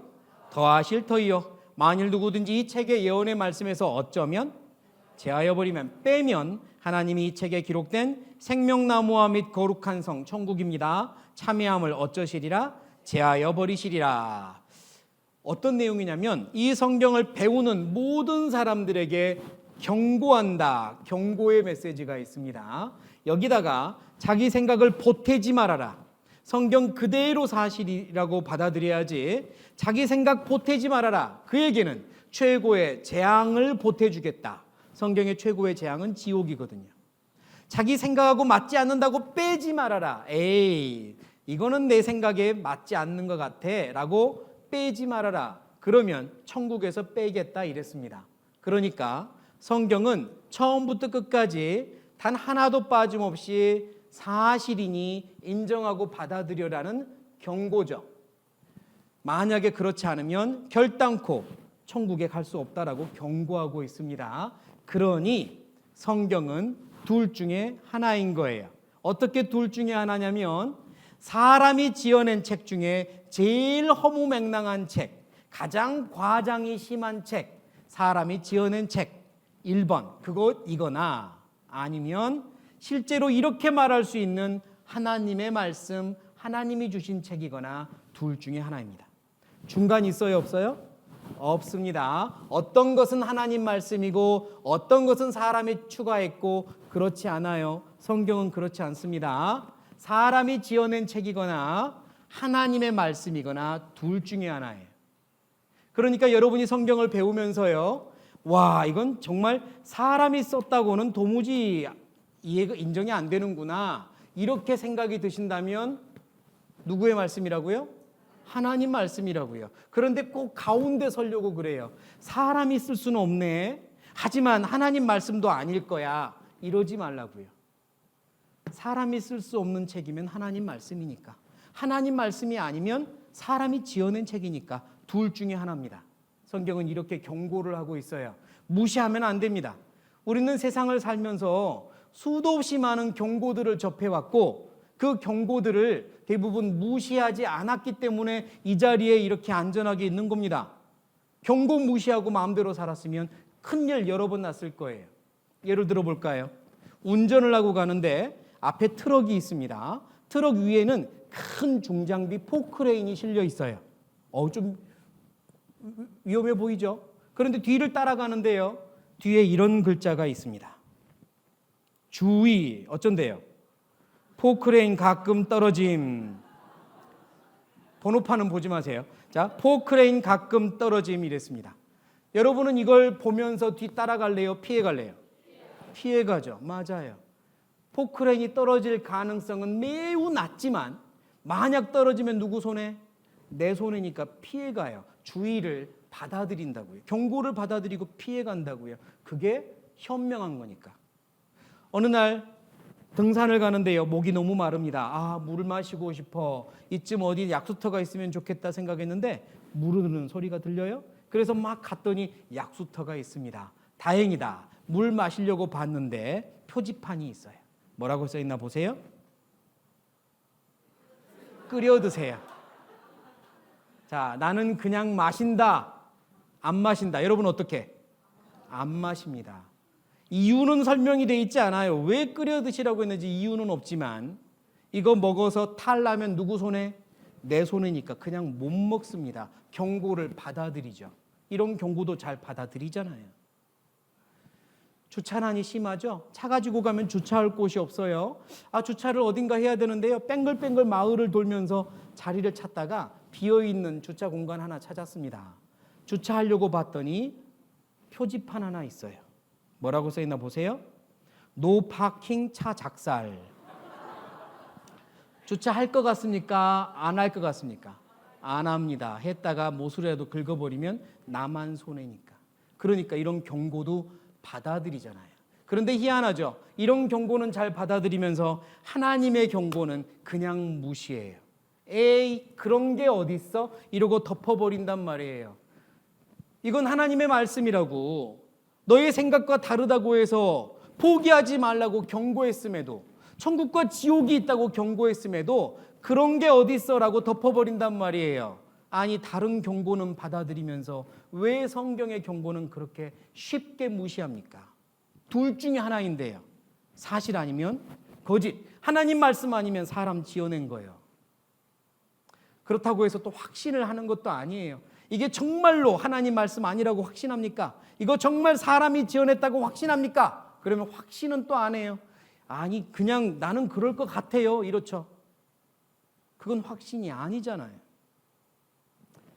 영국에서요, 이 하나님과 교회와 성경을 반대하는 한 학자가 자기 사비를 털어가지고 버스에 광고문을 붙였습니다. 대단한 열정이에요. 사비 털어서 버스에 뭐라고 광고문을 붙였냐면, 영어로 돼 있는데 뜻은 이렇습니다. 뭐라고 돼 있죠? 아마도 하나님은 없습니다. 걱정을 멈추고 당신의 인생을 즐기세요. There's probably no God. probably가 아마도입니다. 그러니까 아마도 하나님은 없습니다. 걱정을 멈추고 당신의 인생을 즐기세요. 그런 거예요. 반대로 바꾸어 볼까요? 아마도 하나님은 있습니다. 아마도는 그런 뜻입니다. 확신이 아니라는 건 얼마든지 반대가 있을 수 있다는 이야기예요. 아마도 하나님이 없습니다는 아마도 하나님이 있습니다도 된다는 겁니다. 그렇지 않습니까? 비가 세차게 내리는 어느 날 항구의 부둣가에 한 사람이 서 있습니다. 저 보이는 섬을 가야 되는 사람이에요. 아무리 비가 와도 꼭 가야 되는 사람이에요. 그런데 비가 내리니까 배가 뜨질 않아요. 그런데 여기에 조그마한 통통배 하나에 선장이 거기서 또 떠날 준비를 하는 게 보여요. 그래서 얼른 반가운 마음에 묻습니다. 선장님, 이런 날씨에도 저 섬까지 갈 수 있습니까? 그랬더니 하는 말, 아마도 갈 수 있을걸요? 그랬어요. 아마도요. 탈까요? 안 탈까요? 못 합니다. 아마도는 확신이 아니잖아요. 가다가 못 가면 자기 생명만 위태롭잖아요. 그러니까요. 성경을 덮으려도, 성경을 외면하려고 해도 확신을 가지고 외면하시라고요. 확신을 가지려면 일단 들여다보셔야죠. 사실인지 아닌지 여러분이 검증하셔야죠. 그리고 하나님 말씀이면 받아들이면 돼요. 천국 내 집이 되면 된다고요. 그러니까 성경을 꼭 배워봐야 합니다. 하나님의 말씀이면 이 안에 내 행복이라는 답이 있거든요. 자, 이제 성경이 우리나라에 언제 우리나라 말로 들어왔는지 이것만큼은 머릿속에 외워두시면 좋겠어요. 이게 우리나라에 처음 번역돼서 들어온 신약 성경입니다. 신약 27권이 이때 들어왔어요. 자, 여기 큰 글씨 한번 읽어보겠습니다. 시작. 어떻게 잘하십니다. 예수 성교전서 이렇게 읽나? 아무튼 예수 성교전서, 이게 신약 27권이 1887년에 들어옵니다. 한국말로 들어왔어요. 문법만 달라졌지 내용은 똑같습니다. 그리고 1911년에 구약 39권, 다 해서 66권이 이 안에 들어있거든요. 구약 39권은 1911년에 들어옵니다. 그러니까 우리가 가진 이 성경과 똑같은 한글로 된 성경은 1911년에 들어온 거예요. 몇 년이요? 1911년. 지금부터 몇 년 전이요? 머리 탄다. 그죠? 돈으로 계산해 보세요. 그럼 2023원 빼기 1911원. 자, 따라해 보시겠습니다. 약 110년 전. 약 110년 전으로 외울게요. 약 110년 전에 무엇이 들어왔다고요? 성경이 우리나라 말로 들어왔습니다. 110년 전에 살았던 우리 어른들은 지금 우리가 보는 성경과 똑같은 내용을 한글로 본 겁니다. 그것만 기억하자고요. 110년 전에도 있었던 내용을 지금 우리가 확인하는 거니까 그 110년 사이에 많은 일들이 벌어졌습니다. 그 110년 사이에. 그래서 아, 110년 전에 우리 어른들도 똑같은 걸 보았다. 그 생각을 하고 일단 같이 배워보죠. 그럼 성경을 어떻게 확인할까? 이게 하나님의 말씀인지 아닌지 어떻게 확인할까? 그 방법을 제시하겠습니다. 성경에 마침 이런 내용이 있거든요. 이사야 41장에 보면 이런 말씀이 있습니다. 제가 읽어볼게요. 나 여호와가 말하노니 너희 누구는 우상들은 무엇을 일으키라? 소송을 일으키라. 야곱의 왕이 말하노니 너희는 확실한 무엇을 보이라? 증거를 보이라. 자, 이 부분을 설명을 드리겠습니다. 나 하나님이 말하노니 너희 우상들은 그랬습니다. 우상이란 거짓 형상, 모든 거짓으로 된 신들 다 우상이라고 하나님은 말씀합니다. 성경은 하나밖에 없는 신 하나님, 하나님만이 유일한 창조주시고 나머지 모든 신이라고 여겨지는 것들은 거짓 형상, 우상이라고 성경은 말씀합니다. 그러니까 성경은 다른 모든 신과 종교를 사실은 부정합니다. 여기까지 들으면 기분이 굉장히 나쁜 분도 있죠. 내가 이러니까 기독교 싫어해 이런 분들이 있습니다. 다른 곳을 인정하지를 않아. 자기들만 옳대. 너무 배타적이야. 그래서 기독교인들 싫어. 이런 분들 많습니다. 예, 기독교인들 너무 싫어하지 마시고 싫어하시려면 성경을 싫어하세요. 왜? 성경이 이렇게 말하고 있거든요. 다른 모든 신은 우상이라고. 하나님이 그렇게 말하고 있거든요. 나밖에 신이 없다고. 그런데 무조건 미워하기 전에 둘 중에 하나라는 걸 기억하시죠. 이게 사실이거나 거짓이거나. 하나밖에, 하나님밖에 없든지 아니면 다른 신도 있든지 확인해 보자는 이겁니다. 확인해 보자. 그래서 뭐라고 말씀하냐면 너희들이 정말 신이라면 기분 나쁘지. 그러니까 소송을 일으켜라. 소송을 하자는 말은 두 글자로 재판해 보자는 이야기입니다. 재판 아시죠? 누가 옳은지 그른지 따져보고 판결 내리는 게 재판입니다. 재판은 이런 식으로 이루어져요. 원고가 있고 누가 있습니까? 피고가 있습니다. 서로 자기가 옳다고 주장을 합니다. 자, 최종적으로 판결을 내려주는 사람을 두 글자로 판사, 세 글자로 재판장이라고 합니다. 재판장. 원고와 피고는 재판장에게 자기가 옳다는 걸 보여줘요. 그래서 보여주는 걸 두 글자로 뭐라고 하냐면 따라해 보시겠습니다. 증거. 증거라고 하고 내가 옳다는 걸 와서 말해줄 그걸 본 사람이나 전문가 불러서 말하는 사람을 뭐라고 합니까? 증인이라고 합니다. 맞아요. 증거와 증인을 통해서 재판장을 설득을 하면 재판장은 나중에 최종 판결을 내리는 겁니다. 이게 소송을 해보자는 거죠.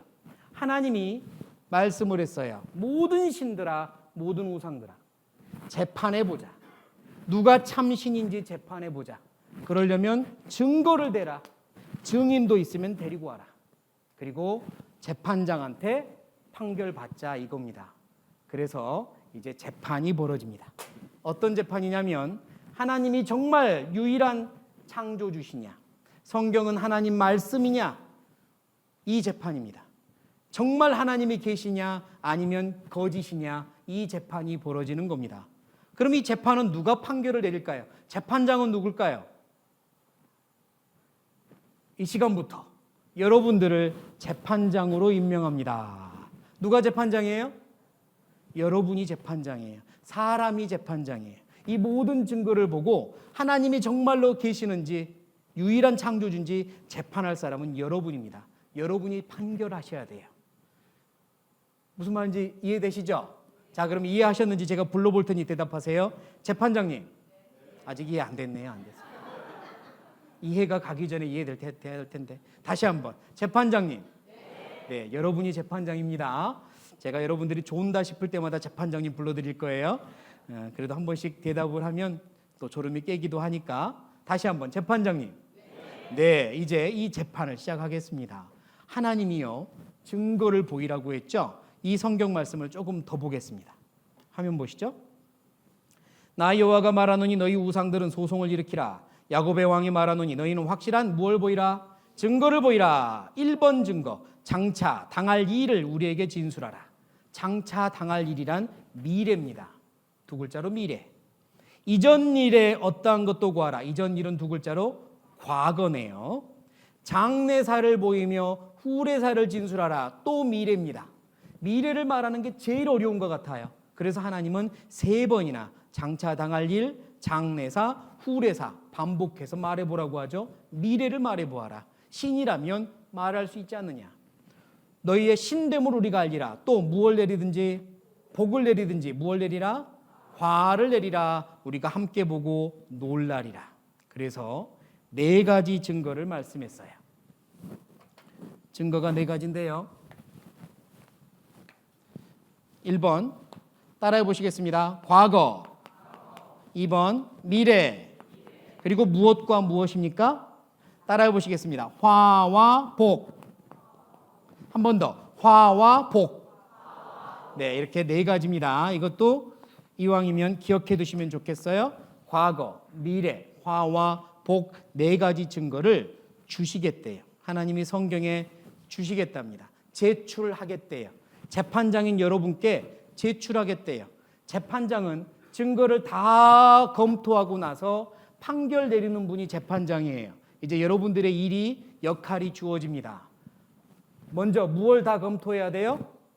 증거를 다 검토하고 그 다음 뭐 해야 돼요? 판결을 내려야 돼요. 재판장님, 이제 재판 시작해도 되겠습니까? 예. 혹시 재판이 하루 만에 끝나는 재판 여러분들 얼마나 되는 것 같아요? 그런 거 별로 없어요. 재판은 오래 갑니다. 이 증거도요, 오늘부터 시작해서 목요일까지 4일에 걸쳐서 보여드릴 거예요. 그러면 재판장이 여러분들은 언제까지 나와야 돼요? 재판장님, 언제까지 나와야 됩니까? 최소 목요일까지 나와야 합니다. 세상에 어떤 재판장도 재판이 시작되고 증거를 제출하는데 안 나오는 재판장 없습니다. 목요일까지 나와서 다 확인하시고 재판하세요. 그리고 성경이 정말 하나님 말씀이라는 게 인정이 되시거든 금요일, 토요일은 성경 안에서 참된 행복이 뭔지 그 답을 찾을 겁니다. 금요일, 토요일이 훨씬 중요하죠. 그걸 위해 목요일까지는 증거를 볼 거예요. 하나님은 성경에 과거, 미래, 화, 복에 대한 증거를 누가 보아도 정말 하나님이 계시구나라고 인정할 만한 증거들을 성경에 우리에게 주셨습니다. 열어서 보여드릴게요. 한 명 한 명 재판장으로 임명할 수 없으니 사진으로 가름합니다. 여러분을 재판장으로 임명합니다. 자, 이제 여러분이 재판장이 됐으니까요. 연습 문제 하나 풀겠습니다. 연습 문제 하나 풀게요. 사진 하나, 그림 하나 보여드릴게요. 자, 이 그림에 사람 그림 있습니까? 없습니까? 사람 없습니까? 질문입니다. 이 집에는 지금 사람이 살고 있을까요? 없을까요? 사람 그림 없다면서요. 그런데 여러분은 지금 집안에 사람이 있다고, 살고 있다고 재판하셨네요. 증거 있습니까? 뭔데요? 아, 연기가 난다. 불이 켜져 있다. 발자국이 들어가는 발자국이 있고, 또요. 아, 장작이 잘 이렇게 펴져가지고 쌓여 있고, 또요. 네? 아, 이 4개의 증거로 여러분은 보이지 않는 사람이 있다고 판결하셨습니다. 맞습니까? 맞습니다. 그걸 증거라고 그러고요. 강력한 증거 4개면 충분했습니다. 보이지 않는 사람이 있다고 판결하는 데는 강력한 증거 4개면 충분했잖아요. 아, 여러분들 아주 훌륭한 재판장입니다. 그와 똑같습니다. 보이지 않는 하나님이 계시냐 안 계시냐 여러분들이 증거 놓고 판결하시면 돼요. 보이지 않는 하나님 증거를 통해서 보면 되는 겁니다. 자, 이제 성경 맨 앞으로 가겠습니다. 맨 앞으로 가보죠.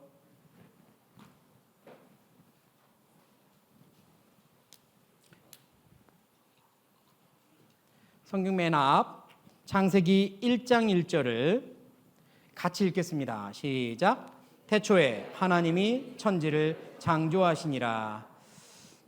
맨 처음 말씀이요. 하나님이 천지, 우주 만물이라는 뜻입니다. 우주의 모든 것을 창조하셨다고 시작합니다.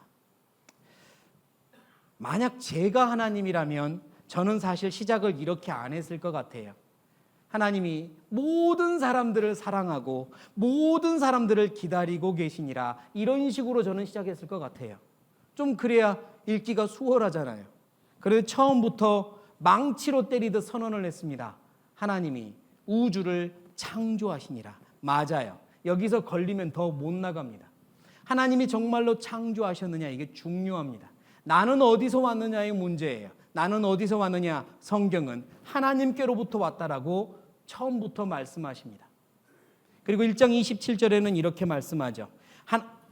하나님이 자기 형상, 곧 누구 형상? 하나님의 형상대로 누구를 창조하셨답니까? 사람을 창조하시되. 하나님은 영이시라 그랬는데요, 하나님은 영으로 계시기 때문에 사람도 하나님의 형상대로 영적인 존재로 창조했대요. 그래서 사람에겐 영혼이 있답니다. 이 안에 진짜 나인 영혼이 있대요. 몸인 집 이 안에 진짜 나 영혼이 있대요. 그게 성경에서 말하는 바입니다. 그러니까 이 질문에 대한 답도 둘 중에 하나인데요. 나는, 생명은 어디서 시작되었나? 우리가 현재까지 학자들이 이야기하고 배운 대로는 둘 중에 하나입니다. 진화 아니면 뭐라고요? 창조. 진화 아니면 창조입니다.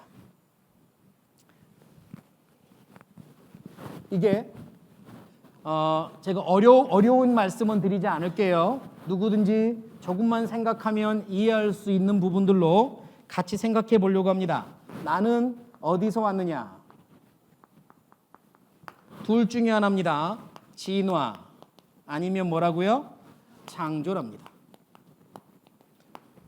가운데 없어요. 가운데 서려고 하지 마세요. 진화 아니면 창조입니다. 생각을 좀 같이 해보죠. 자, 그림 하나 보여드릴게요. 자, 둘 중에 그림 누가 형일까요? 네? 네, 질문 자체가 잘못됐습니다. 그렇죠? 누가 형일까요? 이건 말이 안 되는 질문이에요. 사람과 원숭이 사이에 누가 형이 있고 동생이 있어요? 절대로 말이 안 되는 질문입니다.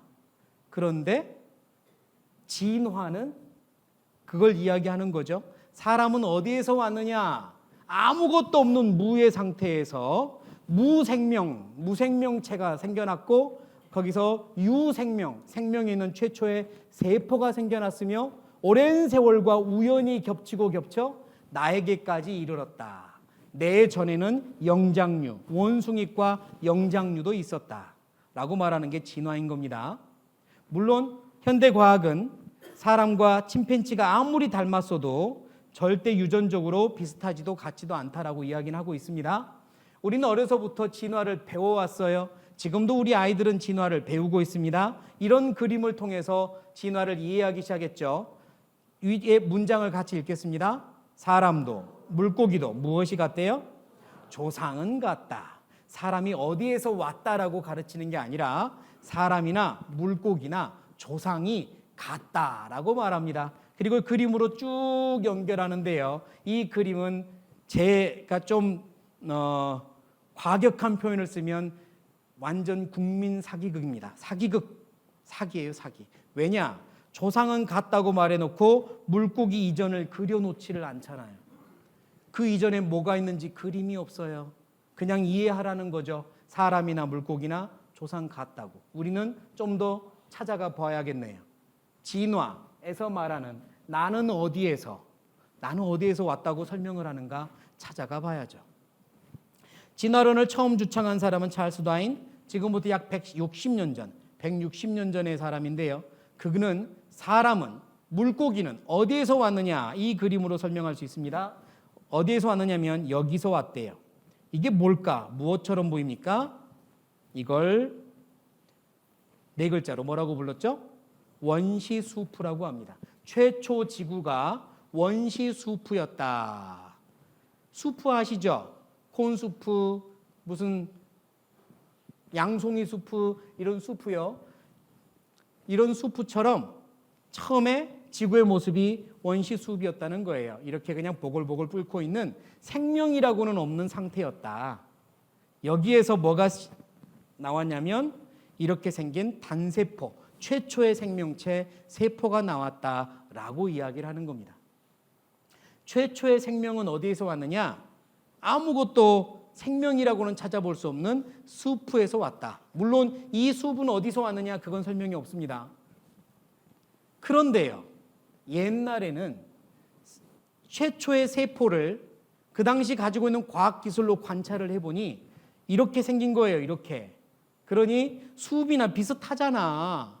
여기서 나와도 되겠네. 약간은 이렇게 두루뭉실 원시 수업에서 세포가 나왔다고 그냥 그렇게 설명을 했습니다. 그러나 지금의 과학으로는 가장 작은 세포 하나도 너무 복잡해요. 그 안에 별의별 게 다 들어 있습니다. 학문까지 있어요. 다 있다고요. 이렇게 생겼다는 거예요. 이게 최초의 세포입니다.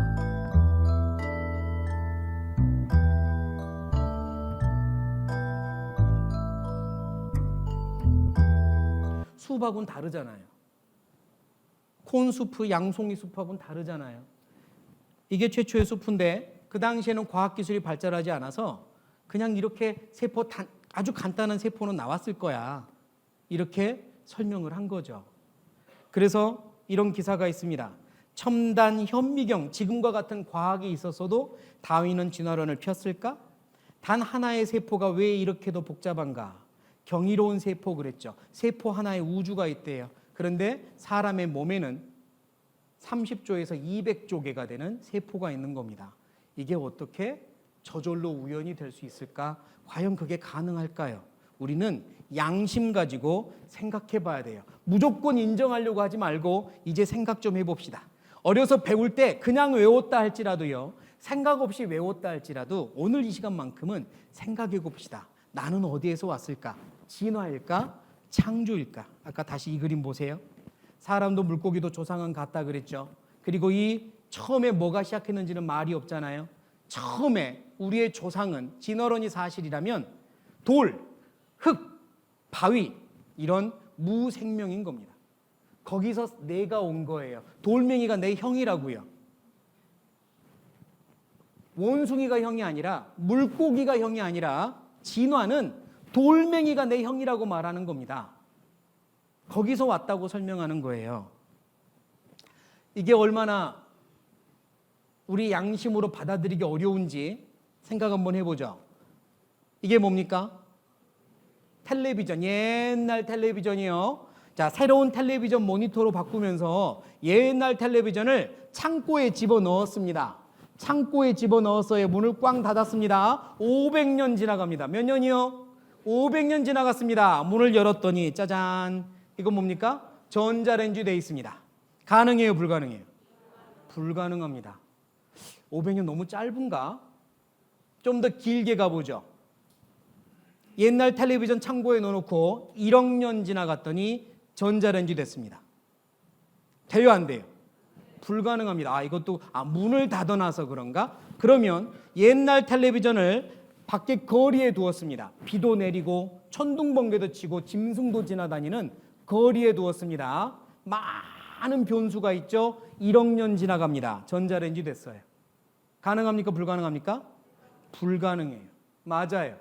무생명에서 무생명으로 가는 것도 불가능한데 무생명이 사람 됐다고 가르치는 게 진화란 말입니다. 무생명이, 돌멩이가 내가 됐다, 그게 진화라고요. 나는 어디에서 왔느냐? 돌멩이에서 왔다. 아니, 그 이전에는 아무것도 없는 데서 내가 왔다, 그게 진화라고요.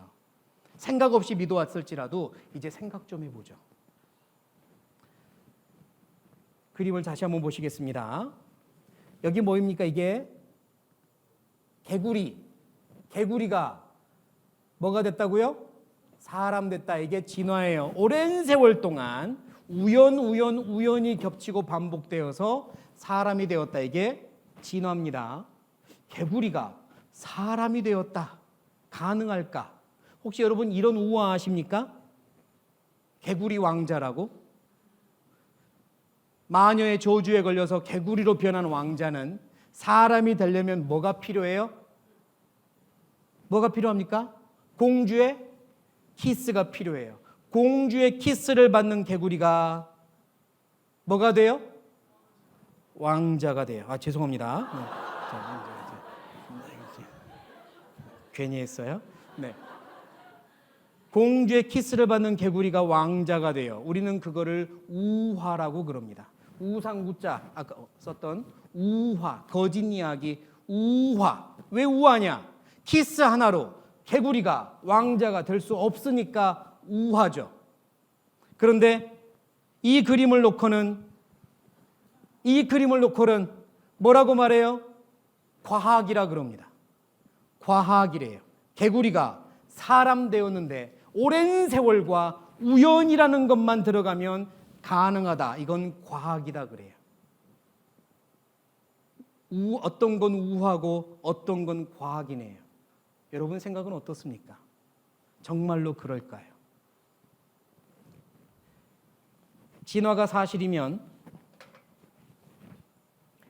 사실이면 두 가지를 부정해야 됩니다. 그 첫 번째가 영혼이에요. 영혼을 부정해야 돼요. 왜냐? 사람은 돌멩이에서 왔으니까요. 돌멩이에 영혼 없잖아요. 돌멩이에서 세포가 되고 세포가 개구리 되고 개구리가 사람 되는 동안 영혼이 어디 있어요? 진화는 영혼이 없다고 말합니다.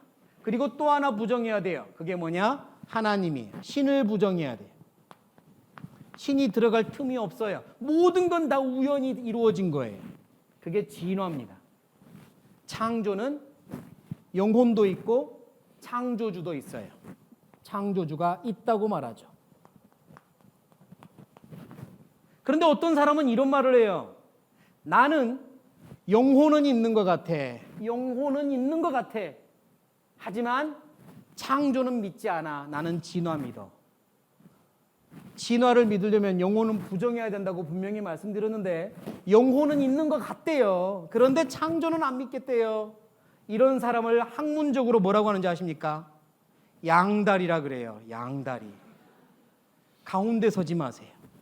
가운데 없어요. 둘 중에 하나가 맞단 말입니다. 영혼이 있다고 여러분이 인정하는 순간 여러분은 진화를 부정해야 돼요. 신이 있다고 인정하는 순간 진화 부정해야 된다고요. 창조를 인정할 수밖에 없어요. 둘 중에 하나입니다. 이건 무작정 하나 선택하는 게 아니에요. 확실하게 따져보고 재판해야 되는 거죠. 무작정 선택하지 마세요. 그런데 어떤 분은 이렇게 생각할 수 있죠. 아니 왜 복잡하게 진화, 창조, 옛날 이야기를 해서 뭐합니까? 내가 어디에서 왔는지 이거 따져서 뭐합니까? 이렇게 말할 수도 있는데요. 이게 왜 중요하냐면 어디에서 왔는지를 알아야 어디로 가는지를 알 수 있거든요. 이 문제랑 연결이 되기 때문에 중요한 겁니다. 진화가 사실이면 죽음 후에 어디로 갈까요? 무로 갑니다. 무. 아무것도 없는 걸로 가는 거예요. 아무것도 없는 데서 시작했기 때문에 어디로 가냐면 무로 가는 겁니다. 그러나 창조가 사실이면 나는 하나님에게서 왔기 때문에 어디로 가요? 하나님께로 돌아가는 겁니다. 그러니까요, 이 문제는 단순하게 과거의 문제가 아니었어요. 앞으로의 문제죠. 미래의 문제죠. 그리고 또한 단순하게 미래의 문제가 아니라 현재의 문제가 됩니다. 왜냐? 진화가 사실이면 죽음 후에 결국은 무로 가기 때문에 제일 중요한 건 지금이에요. 지금 재밌게 사는 것, 즐겁게 사는 것, 남들에게 상처를 주더라도 나만 즐거우면 돼요. 그게 진화론적 삶입니다. 진화가 사실이면 그렇게 사셔야 돼요. 왜 내가 상처받고 살아요? 왜 내가 배려하고 양보하고 살죠? 아무 소용없어요. 죽으면 다 끝인걸요. 누가 내 이름 기억해 준다고 내가 남는 게 뭐 있어요? 아무것도 없어요. 진화가 사실이면 나만을 위해서 즐겁게 사세요. 그게 진화론적 삶이니까. 그래서 약한 자를 강한 사람이 먹는 약육강식도 나온 거예요. 그러나 창조가 사실이면 현재 내가 어떻게 살아야냐가 달라져요. 왜? 죽은 다음에 하나님을 만나야 하기 때문에 현재 내가 해야 될 거는 하나님 만날 준비를 먼저 해야 되는 겁니다. 이게 중요해요. 하나님 만날 준비가 됐을 때 행복이 찾아옵니다. 행복이 무엇이냐? 이번 한 주간의 주제라고 그랬죠. 그래서 이 문제를 생각해 보자고 말씀드리는 거예요. 그동안 생각해 보지 않았더라도 하나님이 계시면 나는 하나님께로 가야 됩니다. 그리고 살아있는 동안 그 준비를 해야 돼요. 신앙생활을 한다는 분들, 교회를 오랫동안 다녔다는 분들, 이런 종류의 집회와 성경 강연에 많이 들어서 다 안다고 생각하시는 분들, 스스로를 돌아보십시오. 진짜로 다 압니까? 진짜로 다 안다면 하나님 만날 준비하며 사는 게 신앙생활인데 꼭 하나님 없는 것처럼 살면서 다 안돼요. 하나님 만나지 않을 것처럼 살면서 다 안돼요. 그거 아는 거 아닙니다. 그거 믿는 거 아니에요. 정말로 안다면 하나님 만날 것처럼 살아야죠. 그래서 이 문제를 이야기를 드린 겁니다. 제가 또 뉴스 하나 또 보여드릴게요. 생각해 볼 게 있으니까요. 뉴스 하나 보여드립니다. 회전식 탄창에 총탄 하나만 장전한 뒤 순번을 돌아가며 방아쇠를 당기는 죽음의 게임을 러시안 룰렛이라고 하는데요. 군 기강을 바로잡아야 할 해군 헌병이 후임병을 상대로 이 같은 가혹 행위를 일삼다 적발됐습니다. 강정규 기자가 단독 보도합니다. 해군 헌병대 소속 A 상병은 지난 9월 후임인 B 일병에게 엽기적인 제안을 했습니다. 야간 근무를 나가며 지급받은 리볼버 권총으로 러시안 룰렛 게임을 하자고 강요한 겁니다. 5발이 들어가는 회전식 탄창에 임의에 한 발을 장전한 뒤 B 일병을 겨누고 2번이나 방아쇠를 당겼습니다. 다행히 격발되진 않았지만 큰 부상으로 이어질 수 있는 위험천만한 행동이었습니다. A 상병은 공포에 질린 B 일병을 보며 남자가 왜 이렇게 겁이 많으냐고 놀려댔습니다. 좀 속으로 욕했죠. 이건 말도 안 되는 일을 한 거잖아요. 이런 총에다가 이게 이제 권총인데요. 리볼버라고 하죠. 여기 탄창에다가 총알을 집어넣어요. 그리고 빵 쏘면 여기 이 꽁무니를 때리면서 화약이 터지고요. 앞에 있는 이 머리가 탄두가 날아갑니다. 탄두만 날아가고 총알은 날아가지 않아요. 그리고 탄피는 남습니다. 이 앞에 머리가 날아가요. 그리고 탄피는 남아요. 이거를 이제 권총의 원리인데 아까 어떤 일이 벌어졌냐면 이 권총에다가 총알을 2발을 집어넣어 놓고 그러면 이 권총 같은 경우는 4개가 비어 있네요. 발사될 확률은 3번 중에 1번이에요. 그래 놓고 후임병한테 쏜 겁니다. 다행히 발사가 안 돼서 산 거죠. 그리고 겁에 질려하니까 남자가 겁이 많다고 조롱했다네요. 엄청난 학대를 한 겁니다.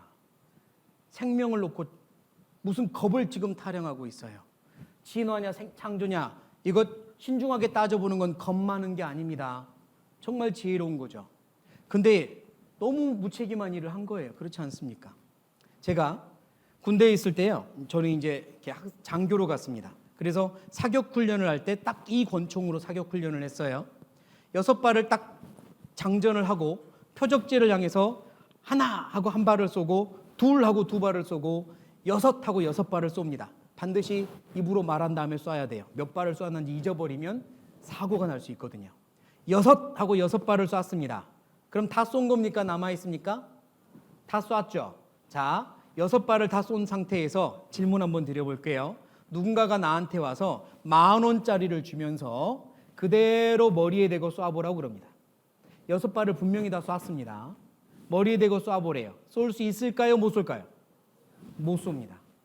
이 안에 탄피가 남아있는 이상 덜덜덜 떨려서 쏘지 못해요.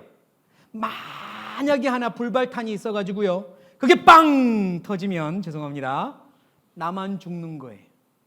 그러니까 못 쏩니다. 그럴 확률이 아무리 낮아도 쏘지 못해요. 탄창을 열어서 총알 다 털어내고 아무것도 없다, 안전하다 확인한 다음엔 수없이 쏠 수 있죠. 왜? 확인이 끝났으니까요. 그러나 그전에는 못 쏩니다. 작은 확률에도 생명이 달려 있으니까 쏘지 못해요. 그런데 만약에 이 그림처럼 6개의 총알이 들어가는 구멍에다가 3발을 집어넣었어요. 3발을 집어넣었습니다. 발사될 확률은 몇 분의 몇? 2분의 1이에요. 6분의 3, 2분의 1. 두 번 중에 한 번은 발사가 되는 거예요. 세 발을 집어넣고 머리에 대고 쏘라고 하면 쏩니까? 못 쏩니까? 못 쏴요. 이건 몇 천만 원을 줘도 쏘면 안 돼요. 그런데 많은 사람들이요. 예를 들어 이 성경이 총이라면 진화냐 창조냐 하나님 계시냐 계시지 않느냐 성경은 하나님의 말씀이냐 사람이 지어낸 거냐 이 문제를 놓고 확인도 해보지 않고 그냥 대충 자기한테 쏘는 겁니다. 나는 믿지 않을래. 나는 없다고 생각할래. 나는 이거 그냥 별로 관심 없어 하고 자기한테 쏘는 거예요. 2분의 1의 확률인데 확인도 해보지 않고 덮어버리는 거예요. 그게 얼마나 무책임한 겁니까? 제발 그러지 마세요. 증거들이 있어요. 증거들이 확인해 보시면 되잖아요. 그리고 나서 안전하게 나는 하나님 없다고 판결할 거야. 또는 하나님 계시는구나 받아들이시면 돼요.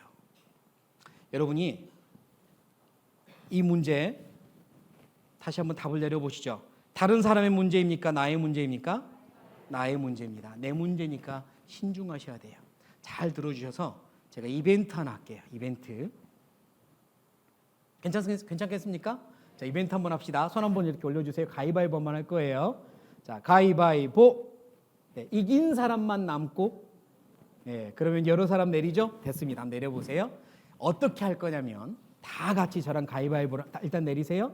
다 같이 저랑 가위바위보를 하는데요. 모든 사람이 한 명도 빠짐없이 모든 사람이 저를 다 이겨야 돼요. 무슨 말인지 알겠습니까? 제가 가위를 냈어요. 그럼 여러분은 모두가 뭘 내야 돼요? 주먹을 내야 돼요. 한 사람이라도 가위나 보를 내면 여러분이 지는 겁니다. 반대로 제가 가위를 냈는데 여러분 모두가 주먹을 냈어요. 한꺼번에. 그러면 여러분이 이기는 거예요. 만약 여러분이 이기면 모두에게 제가 10,000원씩 드릴게요.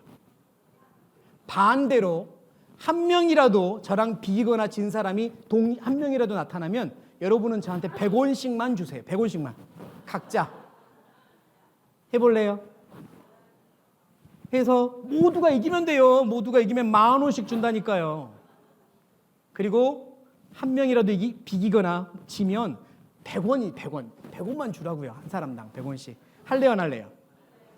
판이 너무 작나? 올립니다. 판 올립니다. 그러면요. 여러분 모두가 저를 이기는 걸 연속으로 2번.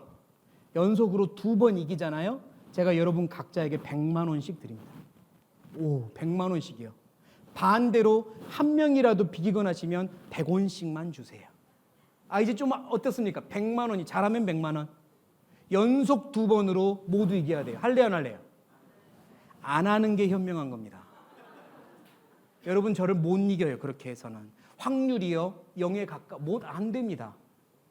그러니까요. 그런 작은 확률에는 100원도 걸지 않는 게 현명한 거라고요. 잘하셨어요. 그런데 참 희한하죠. 2분의 1의 확률에는 자기 인생 걸어버려요. 자기 생명 걸고 자기 인생 걸고 자기 영원한 운명 걸어버려요. 확인도 하지 않고 나는 성경 덮을 거야. 나는 믿지 않고 배우지도 않을 거야. 나는 처음부터 없다고 생각해. 라고 하는 게 현명한 겁니까? 적은 확률에 100원도 걸지 않는 게 현명한 건데 왜 성경 앞에서는 그렇게 어리석은지 모르겠어요. 제발 그러지 좀 마세요. 내 문제입니다. 남의 문제가 아니라 내 문제. 그러니까 이게 중요한 문제구나. 내가 꼭 한번 생각해 봐야겠다. 그런 마음 가져주세요. 하나님이 우리를 창조하셨다고 말씀합니다. 내일 계속해서 좀 이제 확인해 보겠지만요. 양심 가지고 이런 생각 한번 해보죠. 여러분이 길을 걸어가다가 장난감 로봇 강아지를 보면 박수 치면서 야, 참 잘 만들었다. 누가 만들었지? 이런 생각합니다. 그런데 실제 강아지를 보면서는 그런 생각하지 않잖아요. 누가 만들었지 이런 생각하지 않잖아요. 자, 그럼 사람을 닮은 로봇을 보면, 사람처럼 걸어다니는 로봇을 보면 당연히 와, 신기하다. 누가 만들었지? 대단한 사람이야. 역시 사람은 대단해. 이런 생각을 하거든요. 자, 제가 최근까지 기술로 만들어 놓은 사람 닮은 로봇 영상을 보여드릴게요.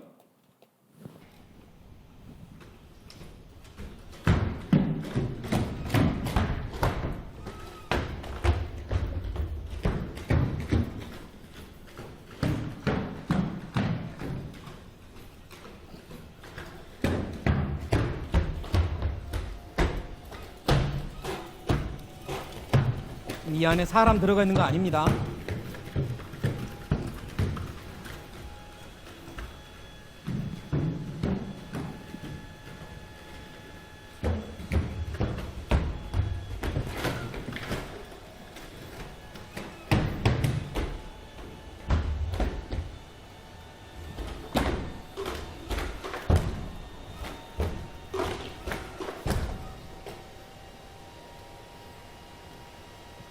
이 정도 만든 것만 봐도 신기하다, 야 대단하다 싶잖아요.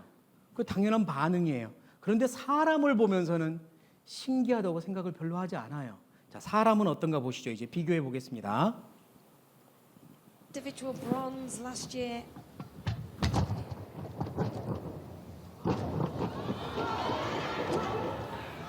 And another great Russian Federation. Aida going into this final. Full in, full out. Full twisting. Triple back somersault. 다들 이 정도 하시죠?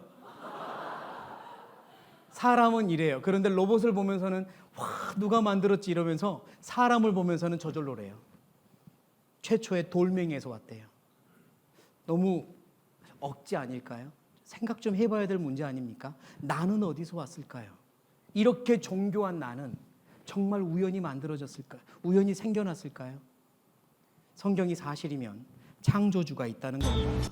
그리고 이 전선을 보시면 화면 전선 까마해 보이는 이 전선도 잘라보면 이 안에 수없이 많은 가닥의 전선들이 있어요.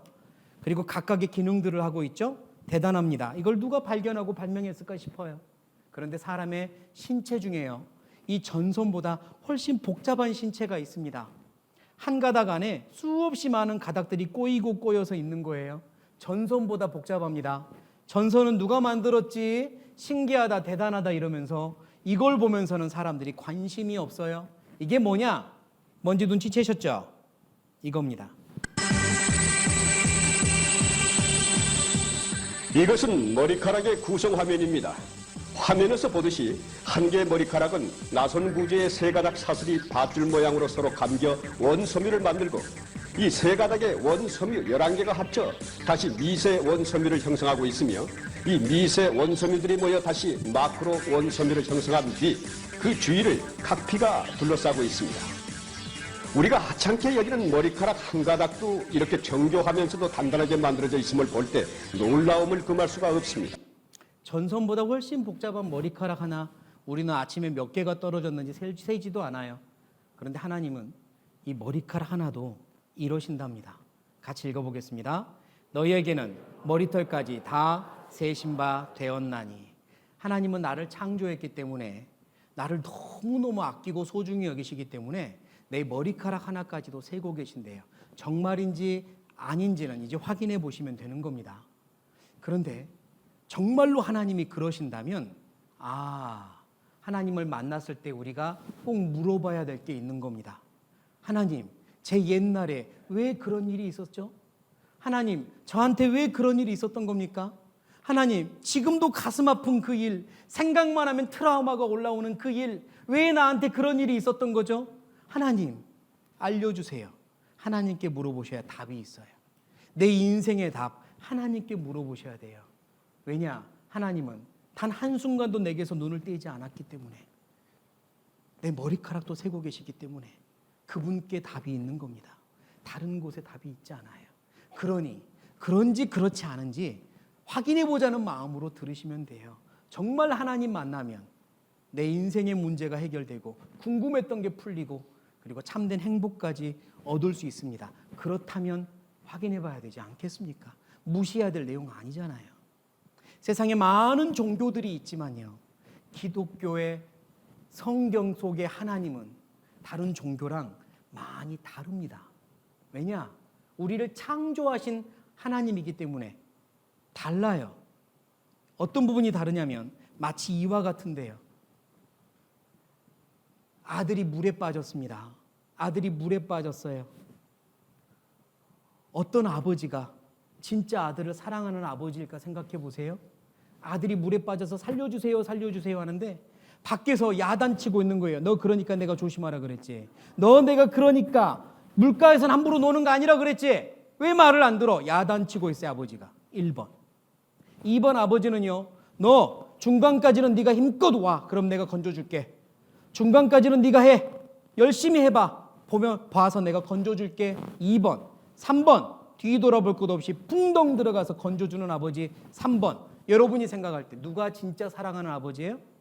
3번이에요. 세상에 많은 종교가 있는데요, 사람들이 기독교 성경 속의 하나님을 오해합니다. 어떻게 오해하냐면 막 꾸중하는 하나님. 하지마, 하지 마라고 했지. 너 그거 안 된다 그랬지. 꾸중하는 하나님으로 오해해요. 그렇지 않습니다. 2번 하나님으로 오해해요. 열심히 하면, 최선을 다해 열심히 하면 그 노력 봐서 천국 보내주는 하나님. 아닙니다. 그렇지 않아요. 하나님은 3번 하나님이세요. 이 세상에 풍덩 들어오셔서 나를 건져주신 하나님, 나를 위해 피 흘려 죽으시기까지 나를 사랑하신 하나님. 하나님은 나를 창조하신, 나를 사랑하신 하나님이에요. 절대로 1번이나 2번 같은 하나님 아닙니다. 오해하고 있어요. 그러니까 그런지 그렇지 않은지 좀 배워보시죠. 알아보시죠. 정말 그렇다면, 그 하나님이 나를 얼마나 사랑하는지 안다면 진짜 행복이 뭔지 알 수 있습니다. 이 말씀 같이 읽겠습니다. 하나님을 잊어버린 너희여, 이제 이를 생각하라. 오늘까지 하나님 아무 관심 없이 살았어도 괜찮습니다. 그러나 지금부터, 오늘부터는 관심을 조금만 더 가져주세요. 이제 하나님에 대해서, 영혼에 대해서 생각이 들어오기 시작했으니까 빼려고 하지 마시고 관심 가져주세요. 그리고 이번 한 주간 여러분 시간 내서 와서 들어보십시오. 나를 위해서 말이에요. 끝으로 이 이야기만 드리고 마칠랍니다. 제가 친구의 부탁으로 병원에 같이 갑니다. 이 친구가 건강검진을 받았는데요, 결과를 보러 가는데 혼자 가기 심심하다고 저보고 같이 가자고 그랬어요. 그래서 따라갑니다. 그래, 내가 가줄게. 그 대신 밥 사. 그래서 따라갔어요. 그리고 건강검진 결과를 보려고 의사선생님 앞에 앉았고 저도 옆에 그냥 이렇게 있었어요. 그런데 의사선생님이 친구에게 결과를 계속 설명하면서 힐끗힐끗 나를 쳐다보는 거예요. 의사선생님이 자꾸 나를 쳐다봐요. 저 양반이 왜 나를 보지? 속으로 생각했습니다. 그리고 친구랑 이야기가 끝난 다음에 의사선생님이 멈칫멈칫하더니 나한테 말을 건네요. 저 친구분, 네, 혹시 건강검진 최근에 받아본 적 있습니까? 없는데요. 제가 이 의사의 양심으로 말씀드리는데요, 친구분 얼굴 색깔과 눈동자 색깔을 보니까 이게 아니면 좋겠지만 뭔가 지금 장기 안에 문제가 있어 보여요. 지금이라도 건강검진 받아보세요 라고 말하는 거예요, 의사 선생님이. 자, 나는, 여러분이 그런 경우라면 건강검진 받으러 갈래요? 무시하고 살래요? 네? 무시하고 못 살아요. 무시하고 살 수 있는 사람이 있습니까? 못 살아요. 뭔가 문제가 있을 수 있구나 싶으면 확인해야죠. 확인하지 않고는요, 이 생각이 떠나지 않는다고요. 오늘 제가 여러분께 그런 말씀을 드린 겁니다. 여러분, 영혼이 있습니다. 하나님 계십니다. 영원한 곳이 있습니다. 하나님 만날 준비하셔야 됩니다. 성경 안에 참된 행복이 있습니다. 검사 한번 해봅시다 라고 말씀드린 거예요. 무시하고 살 수 있습니까? 정말 무시하고 사실래요? 그러시면 안 돼요. 정말 이 안에 답이 있는지 내가 시간 내서 확인해 봐야겠다. 이게 훨씬 좋습니다. 여러분 자신을 위해 시간 좀 내주세요. 재판장님. 오, 좋습니다. 내일도 계속해서 재판이 이어집니다. 증거를 보여드릴 겁니다. 안 나오는 재판장 있을까요? 없을까요? 없습니다. 내일 꼭 뵙겠습니다. 이제 돌아가실 거죠? 어디로요? 오늘은 집이 있으니까 편안히 돌아가십시오. 그러나 어느 날 이 세상을 떠나서 돌아가야 할 때가 옵니다. 그때는 어디로 돌아가실랍니까? 그때 돌아갈 집을 이번 주간에 같이 찾았으면 좋겠습니다. 기도하시겠습니다. 살아계신 하나님, 하나님의 말씀을 배울 수 있는 이런 기회를 주셔서 감사합니다. 정말 하나님 살아계신다면 우리가 그 사실을 알도록 도와주십시오. 하나님이 우리를 사랑하신다면 얼마나 사랑하시는지 그 사랑도 알도록 도와주십시오. 참된 행복이 무엇인지 알도록 도와주십시오. 우리 중에 한 사람도 방해받지 않도록 지켜주십시오. 내일 오는 발걸음도 지켜주십시오. 모든 걸 부탁드리며 예수님의 이름으로 기도드립니다. 아멘.